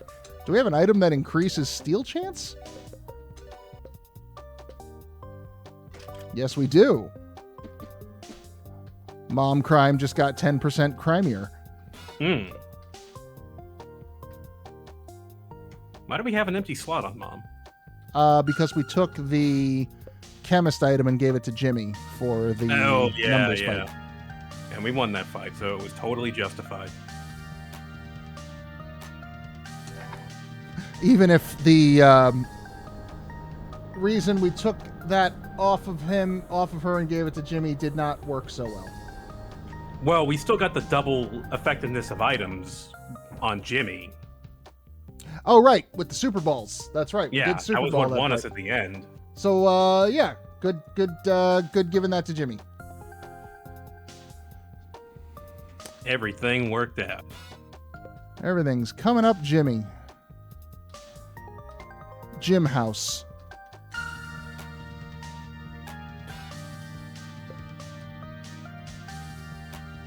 Jimmy would have some pogs of, like, Punch Tanaka.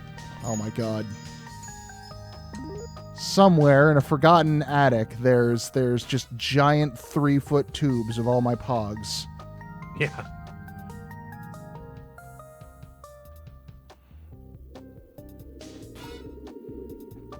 Pog Tanaka. I was so very confused a few months ago when that whole incident occurred, and I kept seeing like Pog this and Pog that getting thrown around, and what's trending and whatnot. I try not to pay attention to that because it makes my head hurt. I didn't know what the fuck it was, and I was like excited for a bit. I was like, oh boy, are Pogs coming back into fashion? They were not. No. It's never what you want it to be. Two fish. Let's see. I remember the one fish being a pain in the ass. Do you remember what it did?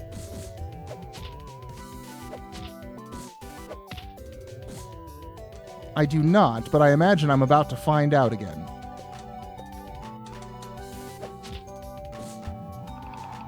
Yeah, the guy who was the original Pog emote turned out to be kind of a shitheel, so they redid the emote.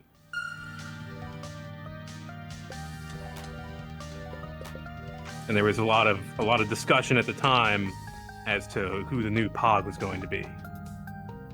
And the answer is bring Pogs, the slammin' jammin' collectible cardboard discs, back into fashion. That's the answer to the problem. Where's James Stephanie Sterling on this matter? I know that they would be on my side. They love old bullshit toys. Yeah.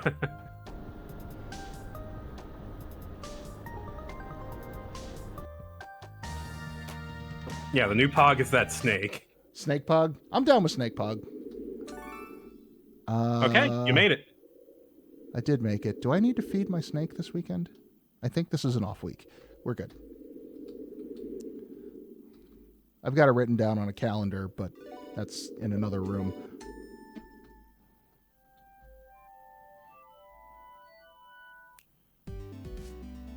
We're up top. We cannot see his junk. Wearing a cloud skirt. That's fine.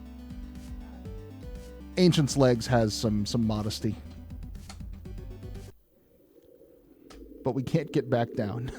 I love that little section of world map that is functionally like not viable right now. Oh no, our librarian. He libraried to death. He was too silent.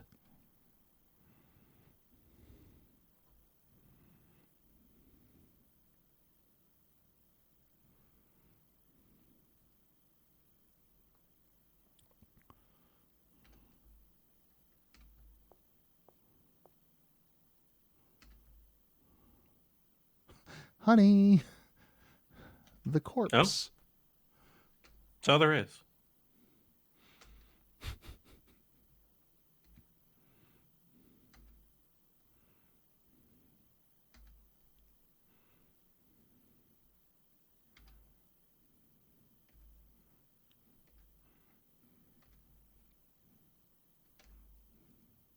Secret knowledge. How hard could it be to find a book? I love that I have like footsteps on tile sound effects even though I'm floating. Yes. I am back. Welcome Hello. back.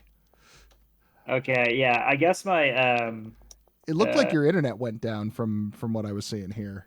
yeah, that was 100% it. It was I don't know why. Spectrum is just being Spectrum. I don't know if y'all can clear this up. Is it Spectrum where y'all live, or do they are they still naming it different depending on the region? I've got So, Optimum. Optimum, huh? I have always lived in Comcast. Like I used to live in Philly and then I moved out to Seattle and they're both in Comcast Xfinity territory. Okay, yeah, this is I think Time Warner is probably the parent company. Yes. Comcast and Time Warner have carved up ISP rights around the country like gangsters did in the Mafia. Yep, yeah, they're fucking awful. I used to live further south, and we had Google Fiber, and it was great. It So you worked. were in one of the four cities. Yeah, Austin. Austin, Texas. And it's not even the full city. It's just like parts of it. And so we were super lucky. And then we moved a little further north. No Google Fiber. We had to come back to Time Warner with our tails between our legs. And the service sucks. So sometimes that happens. I'm sorry about that. It's all good. I've heard that like Google Fiber is in what, like Austin, San Francisco, Denver, maybe? No, you would know if it was in Denver, dog. I don't think it's in Denver that I know of. Another major city, and then like some small shit splat town in Oklahoma. Because the guy who invented it, that's where his mom lives, and he wanted to make sure his mom had good internet. That's great. It's like Happy Mother's Day. I got you the best internet. Now get in the gaming, Grandma. Your uncle sent me this email asking for money for a prince in Europe for a claim. Don't do it, Mom. Don't do it. Yeah, I'm guessing they probably chose the other ones based on just like tech hubs, because Austin's a pretty big tech hub. Seattle's a huge tech hub, and yet for some reason we don't have it. Like, fucking Redmond is right down the road from here. That's where Valve is headquartered. We have a major Microsoft headquarter. Amazon is headquartered out here. You know, all the worst of the worst. Yeah, it's surprising. They're just taking their time rolling it out. I think it's just like the infrastructure cost is a lot. Since they are unable to use the existing lines.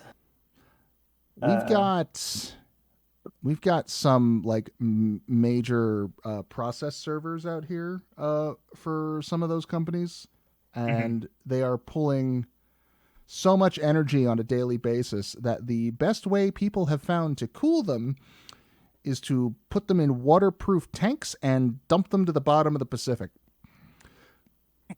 They're just on the ocean floor. That's where they are. That's fucking wild. Say absolutely safe.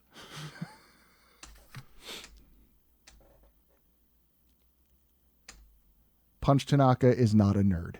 He wants you to know this.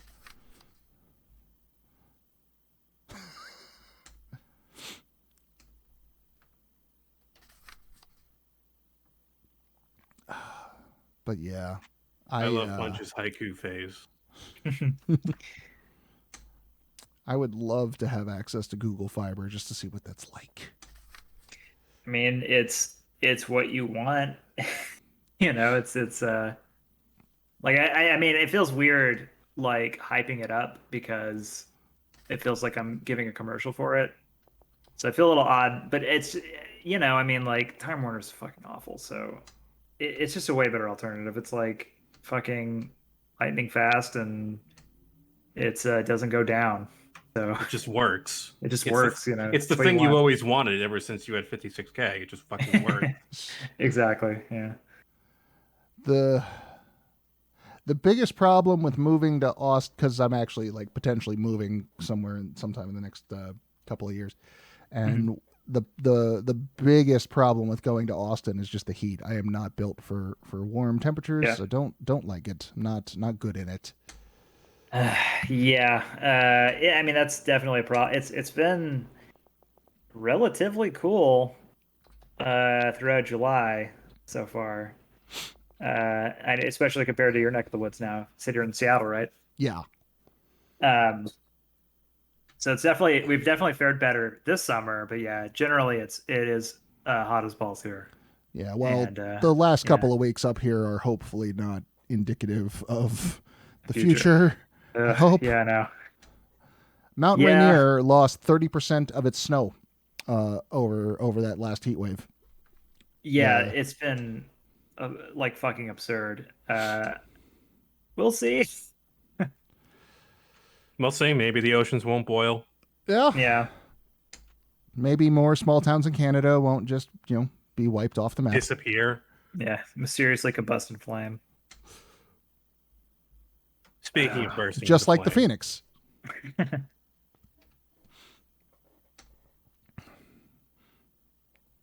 by the way, anyone who's new, this is typical for my channel. The game will start, and usually I'll get distracted talking about a movie, and someone has to wrangle me back into, oh, right, we're doing a thing. Yeah. But have you seen Black Widow? No, I haven't seen Black Widow. Play the damn game. I'm usually pretty, like on my solo streams, I'm like usually pretty focused. Really don't get on that many tangents. I tangent a lot. Yes. Which is when it's nice to have someone like you here to keep me on track. So how many of these like fake Andrew words, like at what point did they stop coming naturally? Like when you were writing them out?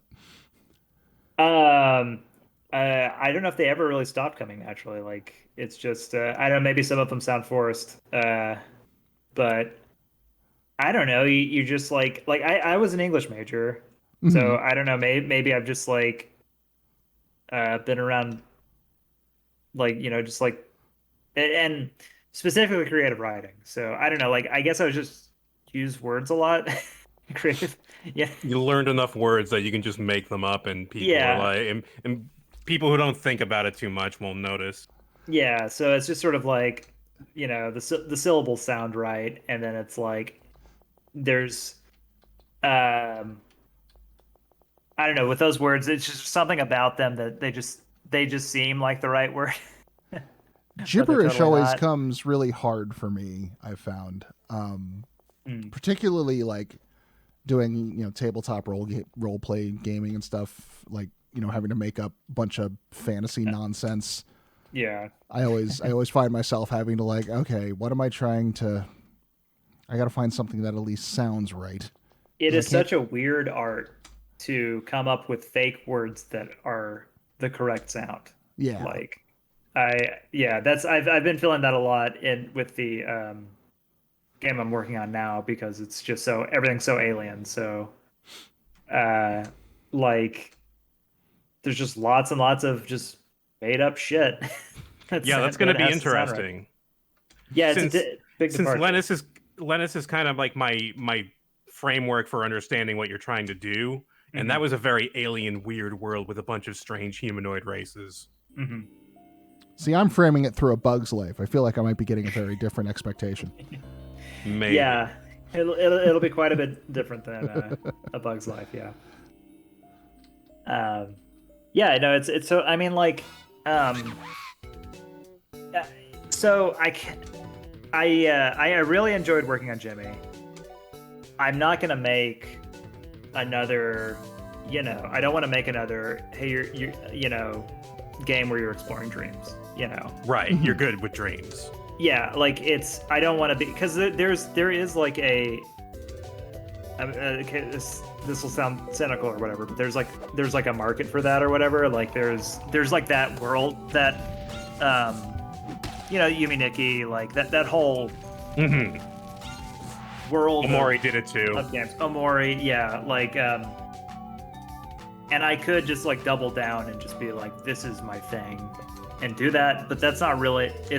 Wouldn't be accurate for like the kind of storyteller that I am. Like it's just like I like a really large variety of things, and I don't want to be pigeonholed into like just like this type of game.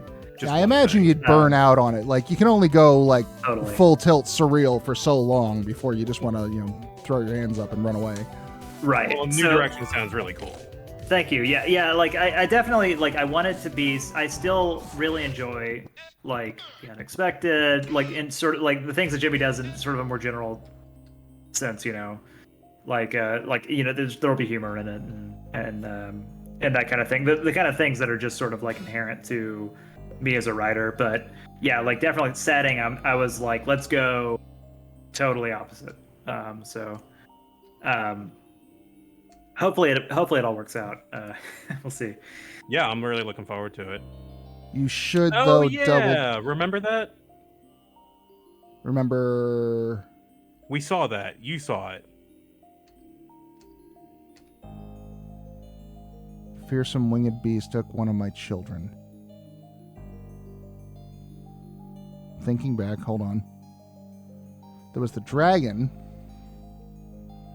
but that's not.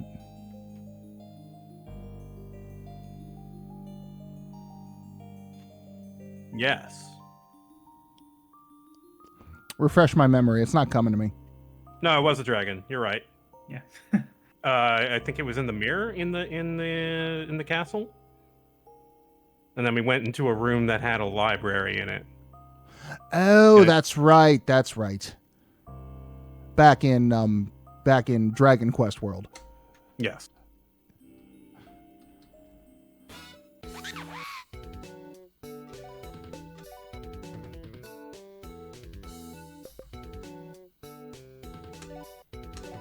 Okay, so we've got concentric Burtons. Oh, wait.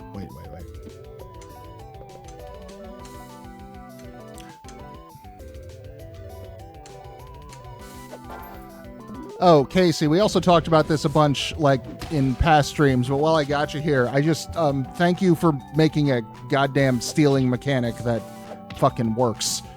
Oh, yeah. Like, Jesus Christ. Yeah, I'm glad you enjoy it. I feel the same way. The stealing in other games, and the worst thing about stealing is just it doesn't fucking work. Yeah, you have no idea. Giving me the percentage chance. Yep, you don't. Knowing what I'm going for. Oh, it's beautiful. Right. And you have to. We were talking about Final Fantasy IX earlier. That's a fucking perfect example. Oh god, it's the example if you played that game. Mm-hmm. Mm-hmm. It's one of the worst steal mechanics. Yeah. Yeah, definitely. I'm glad that this one is working out. And like it also, is incorporated in really interesting ways in combat, like this. What's going to happen here? Yeah, that's and that was I actually came up with that idea in a previous game that I did for like a little contest. This isn't like a big recommend, but I made a little game called The Heart Pumps Clay, and that's where you have a crow in your party who can steal things. And so if you want to see some sort of like proto Jimmy mechanics, check that. It's like an hour-long game. Is that available on like Steam, or we got to go to our website and download it? It is available on rpgmaker.net. Okay. Yeah, this was just for a contest, and but yeah, you like one of the instances there's a puppet, an enemy that's like a puppeteer with a couple of marionettes, and you can steal their strings and kill them instantly. And then there's like a few variations of that in the game. But yeah, that idea that you can steal things that aren't just like, equipment or whatever, or items, or just like little mechanical things. Like that's where that kind of where that idea started, and then I definitely turned it up a lot in Jimmy. Yeah, no, it's great. I love it. And it leads to some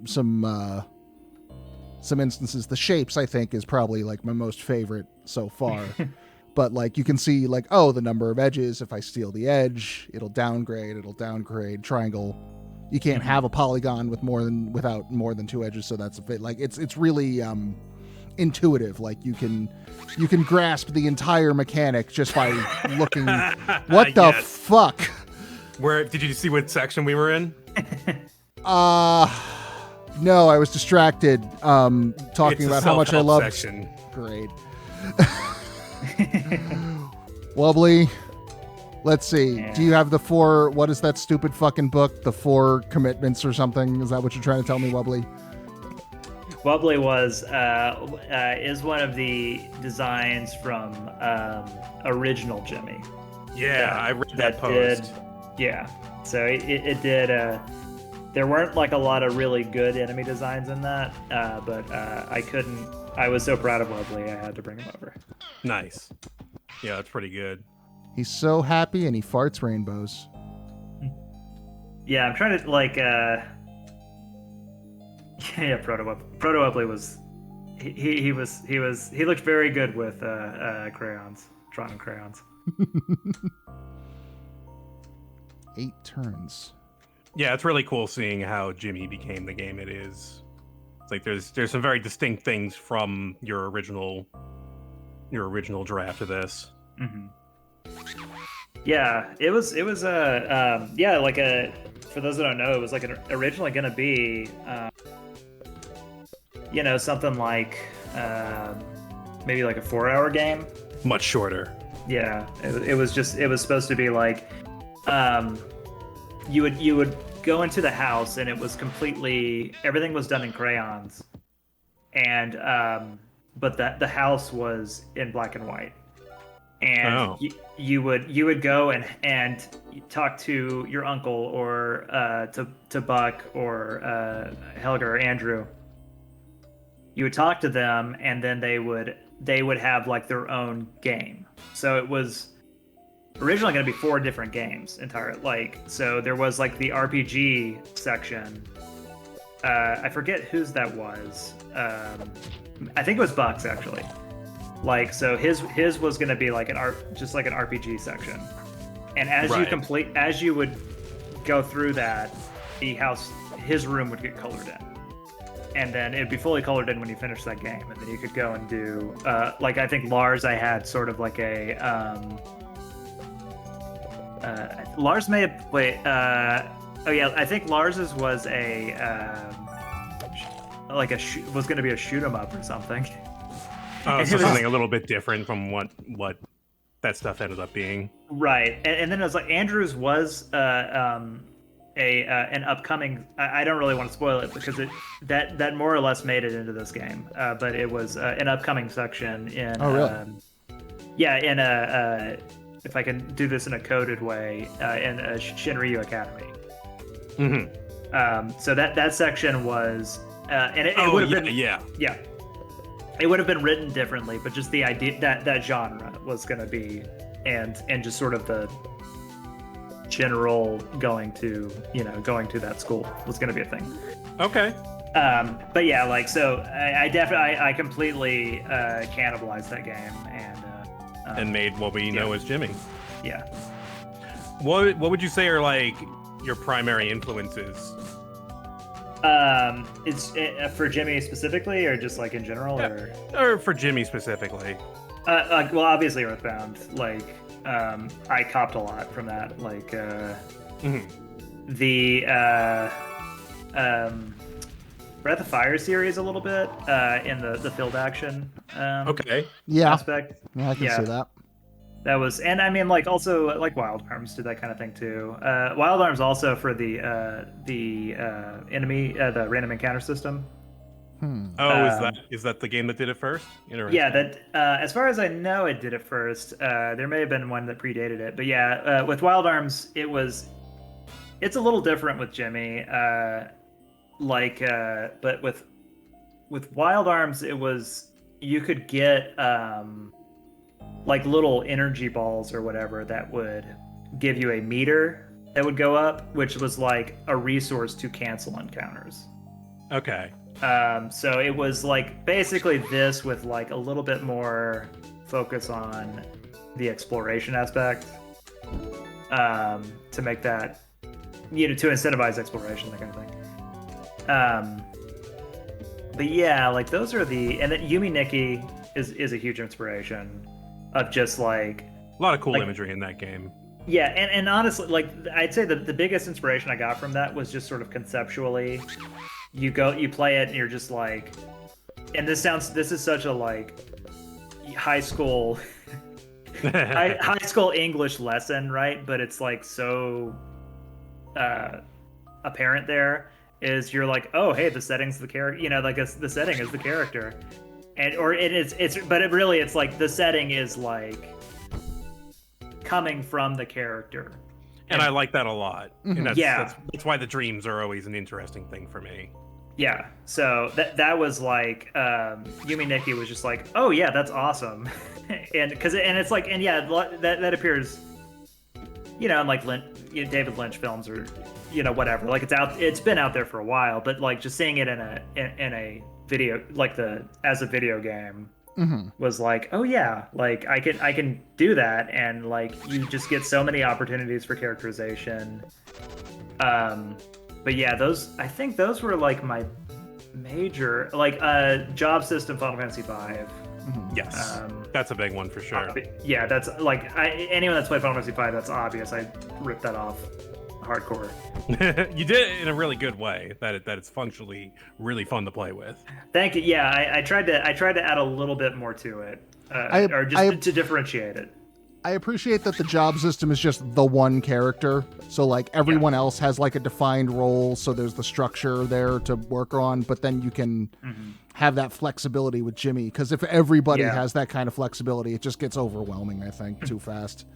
Right. Well, the way I did it in RPG Maker would have been impossible. Where is he? Where's Wubbly? I'm trying to find Wubbly again. Now that I've figured out what to do, I'm trying to get the... Did you run out of Wubblies? You can't run out of Wubblies. So we're just extremely unlucky. Yeah, I think it's I think you probably have a 30% chance of hitting Wubbly. I think there's 2 encounters and probably 6 encounter possibilities, but I could be off on that number. Yeah, just like reset the room. There we go. I don't know if that actually did anything, but in my head it did. Oh yeah, in my head it makes perfect sense and it worked. I'd say it did absolutely nothing, but oh no, you've ruined my placebo effect. But anyway, yeah. What was I talking about? I'm sorry, I interrupted you. Yeah, job system. Yeah, your influences. Influences, yeah. Yeah, I'm thinking that might be that. Those were the biggest ones. Like, there's lots of little things like, I mean, like the end credits, right? Like, just sort of like some of the earlier parts of the end credits were just sort of like, I don't think this is spoiler territory. Like, it's just like seeing credits in early, like, Super Nintendo games that made no sense, you know? Yeah. Like, there's just a lot of names on there that are just like, what? A lot of them were pseudonyms back then, and yeah, pseudonyms, yeah.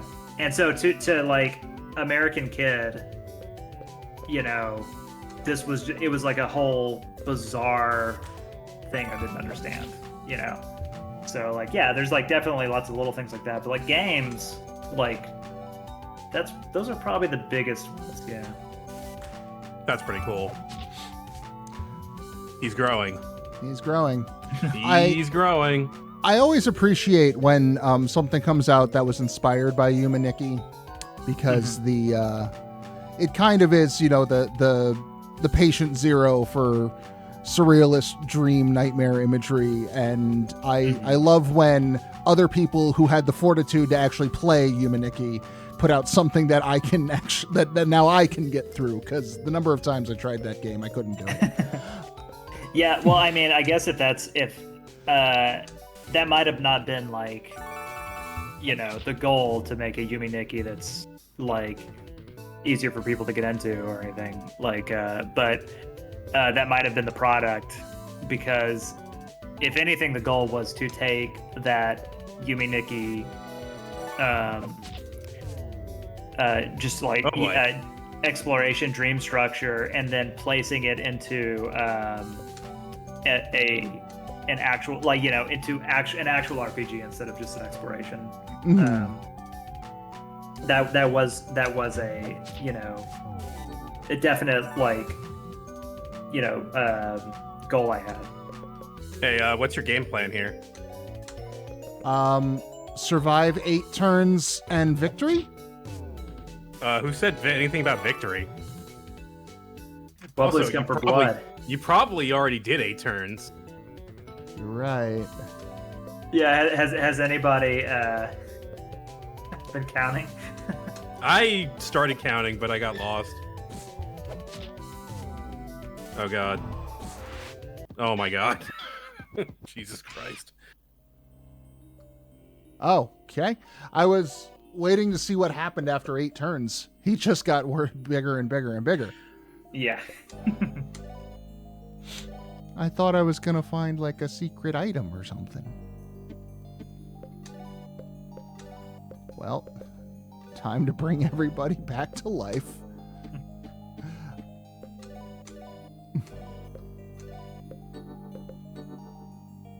I would check this room, though. Yeah, I haven't actually checked the room. I've been dealing with the wobbly situation this whole time.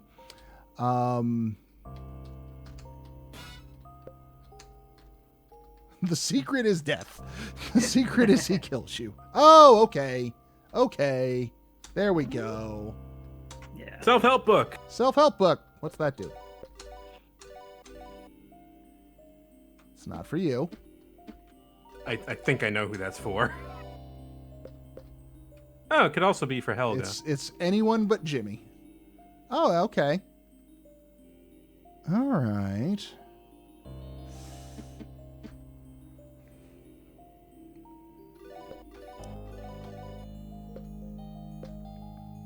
For whoever you want to beef out. Right. Yeah, let's give him, because we're not hurting for tank too much, so might as well try to get him as much as we can. We can afford to put down that buckler for a minute, is what I mean. Oh, I remember what I was going to say about the job system earlier. About the idea to make Jimmy being the only one who gets this, or the ability to change forms. One is the way I did it in RPG Maker. I literally couldn't have done it with anyone else. Like, only one person could have it. Oh, okay. Because the way this job system works is RPG Maker has like a class system, and it does not have a passive, like, you know, you can equip passive skills, all that kind of thing. So the janky way I did this was literally every combination of I believe passive skills you can equip that's every single one of those is a class. So sounds like a lot of work. Yeah, it was a lot of work, and it was buggy, and it took a lot of work to get functioning right. But it was like some like 900 plus classes. Like, it was a lot of class. I couldn't have done more. There's a limit of 1,000 classes. So and I actually, in retrospect, I think I might have used a script to increase the amount of database space I had, but it was always the intention that it was just going to be Jimmy that had this. But it's a little fun little factoid. It's like, I couldn't have done it any other way. But so Pumpkin here with Sharp Claws, that's one class. I just switched classes. Yeah, essentially, yeah. That's how it works. Totally fit. So, that's insane. Yeah. It took some doing. If you want to get like RPG Maker, first of all, people dunk on RPG Maker games too often, and it's a shame because they require, like, if you're doing them right, you know, if you're doing something unique with them, it takes a shit ton of work. Like, it's not like that kind of, like, you have to do really weird workarounds like that, which like, I just, for whatever is in my nature, I like that kind of thing. I like when things are kind of janky and work. Like, I get a weird sense of pride from that. But yeah, it's RPG Maker games, if they do something out of the box like that, like, they're legit. Yeah, it's always really impressive to see. I'm trying to think, like, you know, I've touted Yahtzee's stuff on here, and all the Chizo games are RPG Maker. I thought that was Adventure Game Studio. Oh, you're right. That's right. You're right. My bad. Yeah, I don't think he's done any RPG Maker games. Oh, but what was that one? I played one a while back. Witch House. Witch House was actually really fun. Mm-hmm. I enjoyed that quite a bit. Yeah, I haven't played that, but I know it's big. I've seen it around. Yeah. And then a company that I was talking to, and I did one of their games called Dying Flame. I think that was made in RPG Maker. I'm unfamiliar with that one. My soul resonates with The Artifact. The Artifact.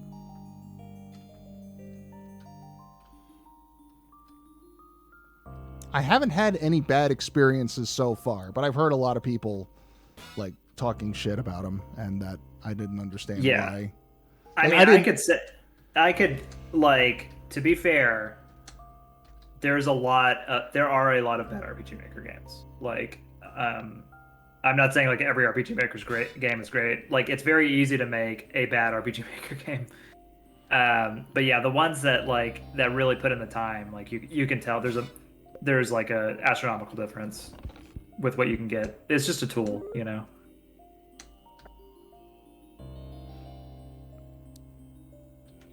Are there any RPG Maker games or otherwise that you're looking forward to? Because I've got like a short list. Oh man, no, not you know, the last one was Weird and Unfortunate Things Are Happening. Yeah, it's on my list. Which that was a friend of mine did that, and that was very good. Yeah, it came out like it. She kind of started that, I think, probably around when I had the demo for Jimmy out, and she was like, so she was like inspired a lot by Jimmy, by like early Jimmy, which is, you know. Oh, cool. Yeah, and like, but no, she just did something so like, so different, you know. Here.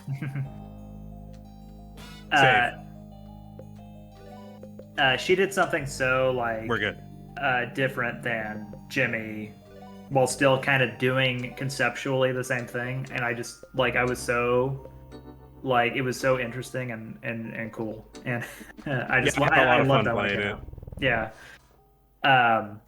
But yeah, no, there's not really any RPG Maker games that are on my radar right now. But that's really just because I am like, I get so focused on what I'm working on. I haven't been paying attention. Yeah, that's true. I can ready to have some fun with this boss. This boss was also a from early Jimmy. Oh yeah, please do not nobody say the gimmick. No, this is a spoiler-free zone until he gets frustrated. And I'll also say I won't spoil the gimmick on this, but the gimmick was way worse. You made it easier. Oh no. Yeah, and I'll tell you what they did. The eyes used to balance themselves like the balanced equations do. Oh yeah, no, fuck that. Yeah, and actually, that is still in the eventing. So I don't know if you're, or essentially the code of RPG Maker of this fight. It's still kind of there, but I fucked it up at one point, and then I did, and then I fought you know, I tested it and I was like, yeah, it's hard enough. Let's just forget that. Ship it.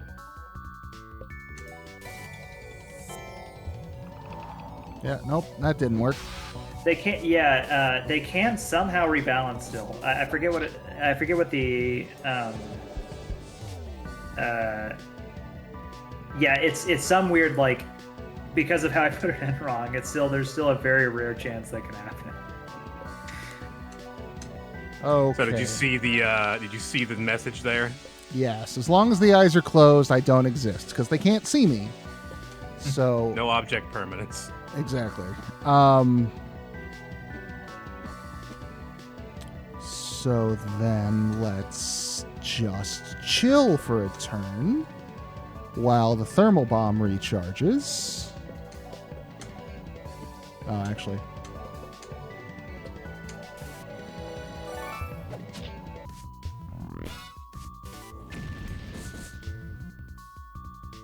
Okay. I didn't mean to do that, but it's fine. It's fine. Nobody's dead.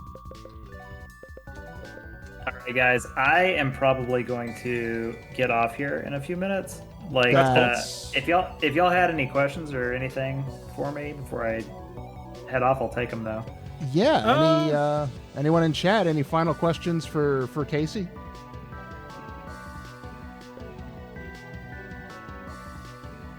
I can't believe the pickle is not real. No pickles. Anti-pickle. Kasey, what's your favorite soda? Favorite soda, favorite color. Coke, classic Coke. Favorite color. I mean, honestly, blue. Just How do you blue. take your coffee? I don't. I don't like coffee. I also don't really drink soda that much anymore either. Like I used to drink 2 Cokes a day for a really long time, and more before that. And then like I stopped. I was like, no more caffeine, so I don't do coffee, and I'll do a Coke like with a burger or something. All right. The synth. It is not an automaton. It is a basic S synth. I use a program called Reason. Yeah, I did it for Jimmy, and I'm doing it for the next game as well. I'll probably move on to something else on the next game, just so I'll have a different sound library. But I just used the sound library on Reason, and it was just something there. Favorite enemy. Someone asked that earlier, and I forgot to answer that because I was thinking about it, and I still don't know if I have an answer for that. Do you mean favorite like visually or like mechanically? Probably favorite. Let's say visually and mechanically both. Okay. Well, like mechanically, it might be Grimclaw. I really like the Grimclaw fight. Yeah, that's a really cool one. It's yeah, that's the one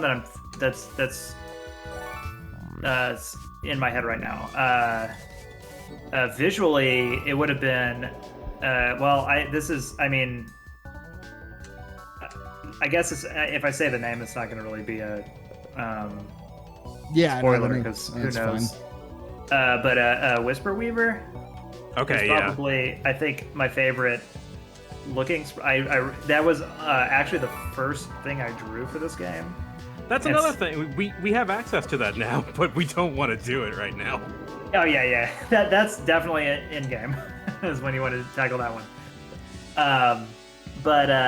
Yeah, that one was probably visually. I think the one I thought turned out like it was just the first thing I did, and I was like, oh, I can actually draw okay, and it's still one of the best looking ones. I think design wise, it's the coolest.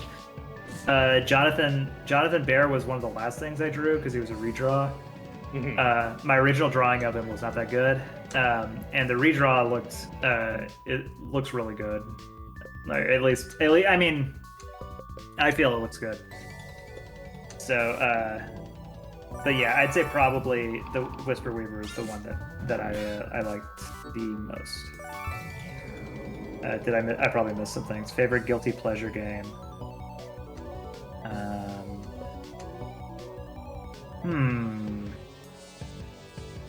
I don't know. I don't know what constitutes a guilty pleasure. I like a lot of Super Nintendo era RPGs and PlayStation era RPGs, and not all of them are great. Right.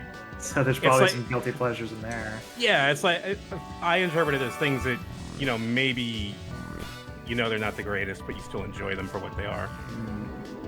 Yeah, I mentioned the earlier Breath of Fires. Like Breath of Fire is definitely in that category for me. I still love those. Like they're like, I mean, just the level design in those games it's like atrocious. Like especially the first one. The first one especially. The second one they got a little bit better, but you could so like whenever I play or whenever I try to design a level, right, I try to have there's some kind of like inspiration there, yeah. So that it's not literally just a fucking maze. And if we're gonna go back to RPG Maker games, that's like everyone's first mistake is they just make mazes. And it has to be more than that. But like I still really like Breath of Fire and its sequel, and a lot of games that do that. Like I don't know, there's just like it's got to be nostalgia that has to be why. Right. But there are other things, there's other things stylistically that Breath of Fire does. It had a cool Capcom feel to it because it was their game. Yeah. So yeah, I'd say that. I guess that kind of answers the question. I was trying to think of like a really bad game that I liked, and I can't think of one that just is like just really, really just like stand out awful. What about not awful, but like a game that you wouldn't want your friends to find out you played? Okay, because that's like yeah, I can answer this. situational. Wait, but then did I really enjoy it? I'll say there's like a general era of games where voice acting became a thing. So PlayStation and PS2, and there are just a lot of games there. And I'll give you a specific one, like one that I enjoyed, Grandia. Okay. Great. It's a great game. I love it. I haven't played it in a while actually, but I might remedy that. But the voice acting is just like having people like playing that as a kid, and then when other people were in the house, I got embarrassed, so embarrassed from yeah, because the voice acting was that bad. The voice acting is so bad. And then there's like a game that I don't know, I can't really say I loved. Was Baden Kaitos. Oh god, okay. Yeah. That game had terrible voice acting. It had fucking like I was so like, and I played the. This is the only time this has ever happened, but I started playing the sequel. I never played it. I kind of didn't either, because I was in the first area, and the voice acting was so bad, and I was at my my mom's apartment at the time. That like that voice acting, I was like just like cringing so hard during it that I was like, I can't deal with play this, game. and I just turned it off. But yeah, I'd say those are the things that just really, that's what sticks out to me, is that embarrassment. And so there's like a lot of games that are really anime-y that I've played that I've been like, no one must know about this. No, yeah. God, what was that one game? I can't think of. There was a game. Generally it was like a Tales of game. It wasn't a Tales of game, but it was made by the same. Oh, okay, designer. it was in that vein. And yeah, and it was just like it was on. It may be called Arc Rise Fantasia. It was on Wii, but that one was like one I played through all the way through. But then it's like that's one of those things where it's like, I can't call it a guilty pleasure game because I didn't really love it that much, you know. Right. But I definitely played through it to the end and was embarrassed the entire time. But anyway, let me hit some more of these. Yeah, you got any last one? Any last questions? Well, let's see. I don't know how many. I have the chat scrolled up. Someone says, "What's your comfort food of choice?" I'll eat fucking anything. Like, honestly, I like trying food, but so I don't know if I have a comfort food of choice. Maybe but obviously, like, there's a lot of old standards. Like, you know, pizza's fucking great. What's the correct answer when you're in the restaurant in Jimmy, and you have to make the important moral choice? Let's see. What was? It was chicken nuggets, grilled cheese, pizza, and The burger? hamburger, and a burger. Yeah. I think the dialogue for the burger was my favorite. Yeah. Because I believe what that was he had it plain with maybe ketchup. Right, And- like a and kid then- would. And he said, like, the waiter says, I threw all of the other toppings into the trash where they belong, or all the vegetables in the trash. Like that was the dialogue I liked the most. But if I were a kid, the answer would be grilled cheese. Okay. I used to eat those too much. All right. No problems with grilled cheese. That's fair. It's classic sandwich. Let's see. I don't know if. Okay, I'm kind of scrolling through the chat, and now people are. Yeah, someone did say it was Arc Rise Fantasia. It's not by the Tales of people. Okay, I thought it was. I'm sorry. Admiral would know. Admiral's a big Tales guy.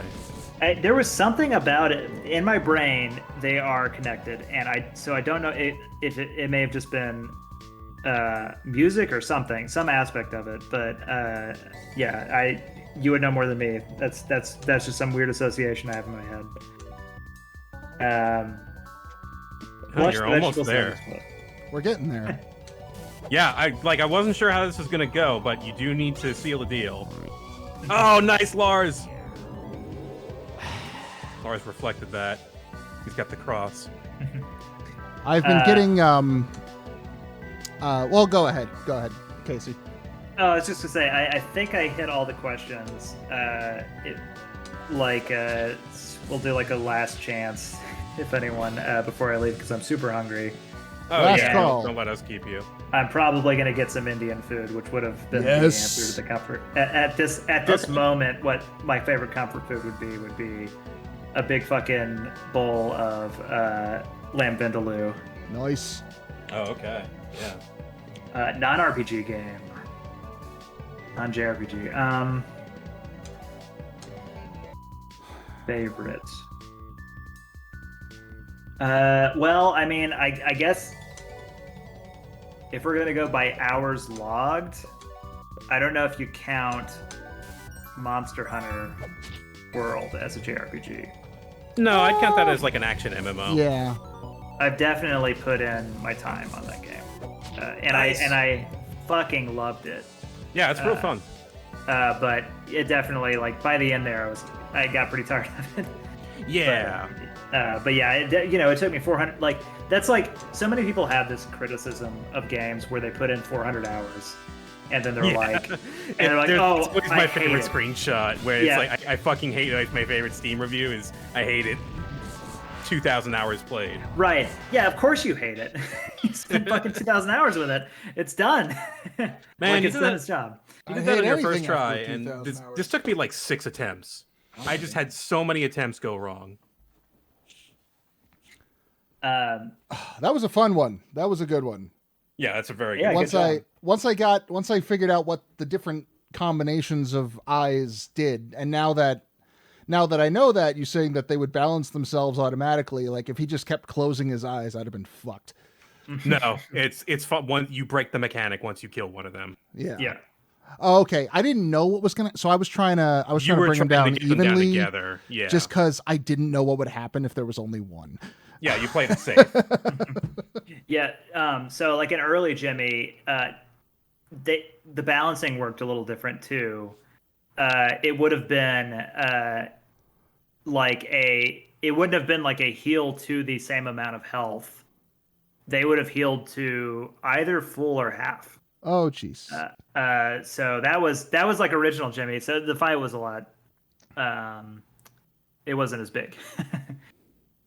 But yeah, so you probably, that would have been like 5 turns instead of like 20 or whatever that you'd have to live through again. Understandable. Mm-hmm. But anyway, yeah, I guess I'm done unless y'all have any questions. I think we're I good. think we're pretty set. Thank you for coming by. This has been awesome. Yeah, Yes, no, please. it's been a lot of fun. I love these kind of things. I just don't want to like do it all the fucking time. No, I totally understand. Like I've got other stuff to do. yeah, like I need to get more work done on the game I'm working on as is. So, but no, I super enjoyed hanging out with y'all. Yeah, the Voice of Dog, you were like one of the early people that picked up on this game. So like, it feels like thank you. Like, Yeah, no problem. It's honestly one of my favorite games, and I've played a few games before.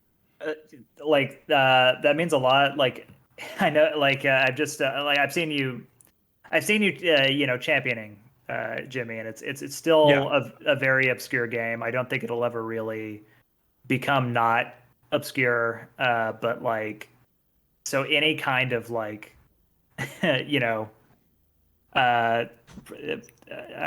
press or whatever, for the lack of a better Exposure. word, exposure. There you go. Yeah, any kind of exposure is like means a lot to me, and you've done a lot for that. So like, Absolutely.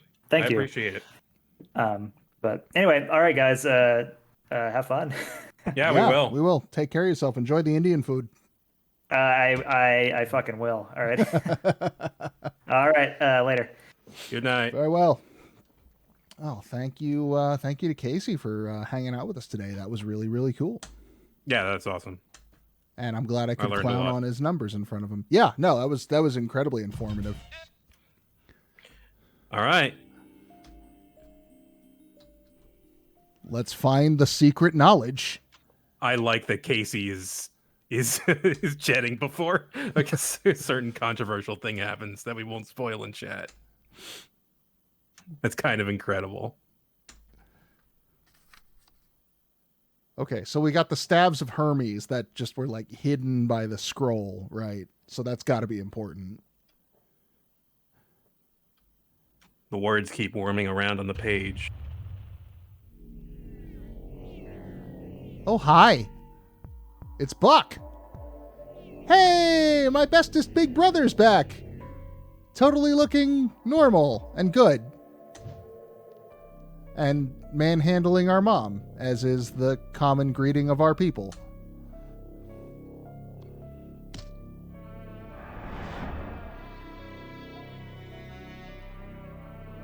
You some kind of nerd now?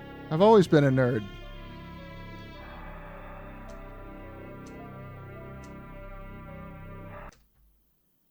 A cool and mysterious voice. Yeah. What are 3 things about Punch Tanaka? Punch Tanaka doesn't remember how he got here. All he remembers is a long fall and an even longer dream. Number 2. Oh, what did he dream about? These things.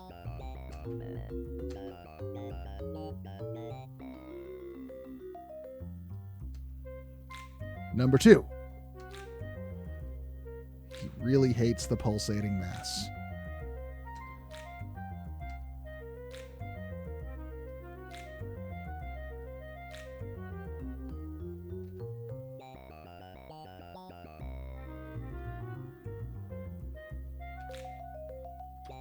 Hold on.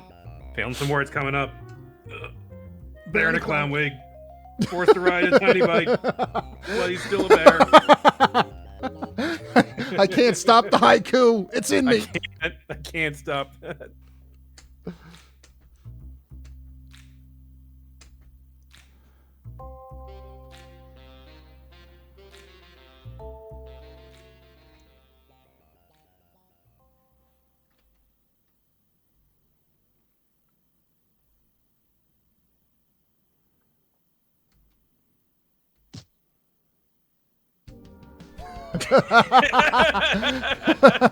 I don't take fall you damage. Idiot.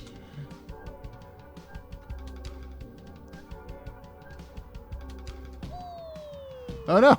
I'm so glad that Punch Tanaka gets his memory back so he can do the most Punch Tanaka dumbass thing. Hey, Lars, you want to help me?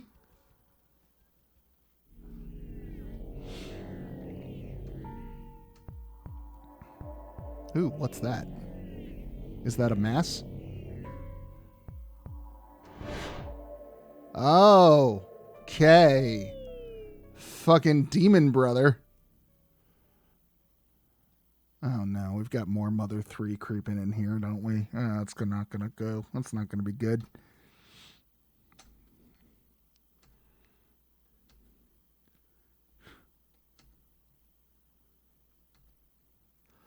Well, I guess it's time to jump with the rest of them.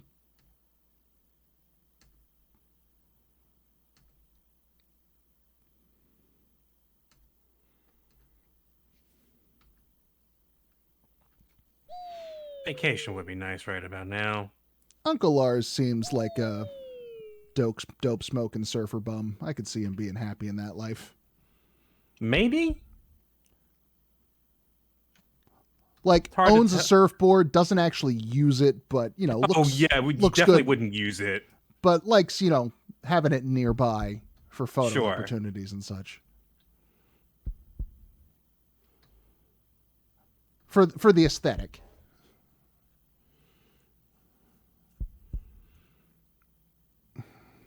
Okay, so the question I've been wanting to ask since you turned me on to this game, is the pulsating mass a tumor?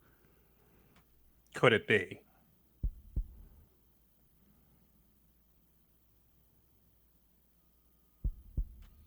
It's good at this point in the game to start thinking about, hey, what is the pulsating mass, and what in Jimmy's dream world indicates what that might be.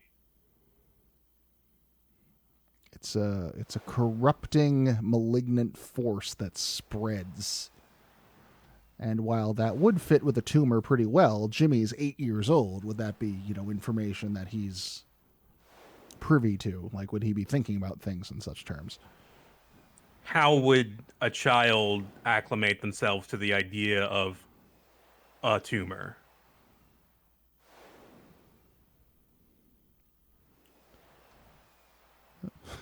That's, yeah. Galileo did this experiment years ago, Lars, but that's fine. We know you didn't.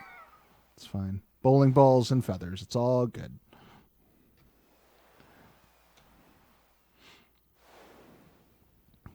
There's something to be said for wind resistance, but not from that height. You need to be much higher.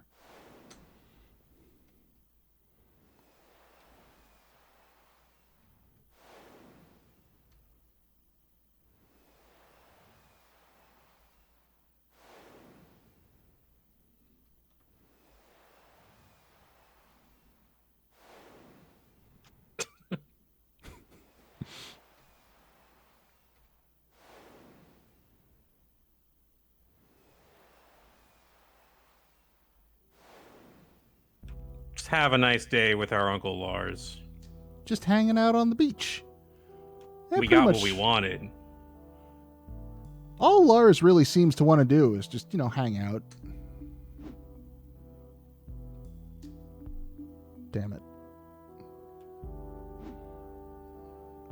Damn it. This game of Frisbee, I don't know why, but this game of Frisbee just gets to me.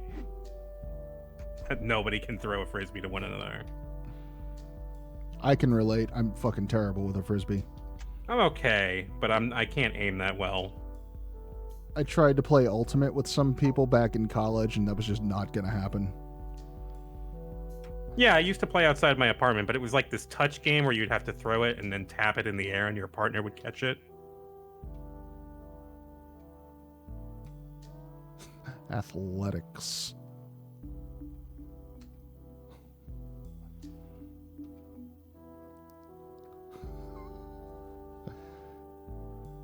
Jimmy, make me look good. Your uncle's trying to get laid.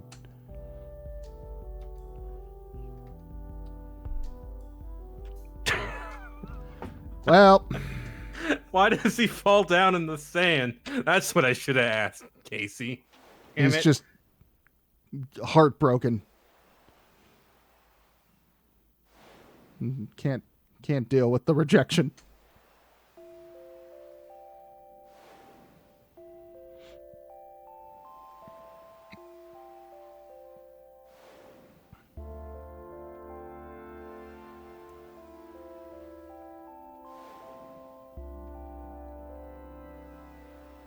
I don't know if I'd call him gross. I haven't seen anything about Lars that's, particularly, unhygienic or disgusting.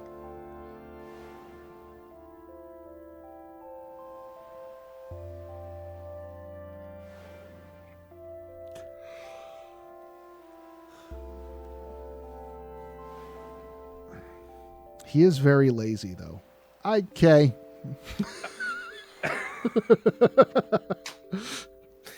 All right. Well.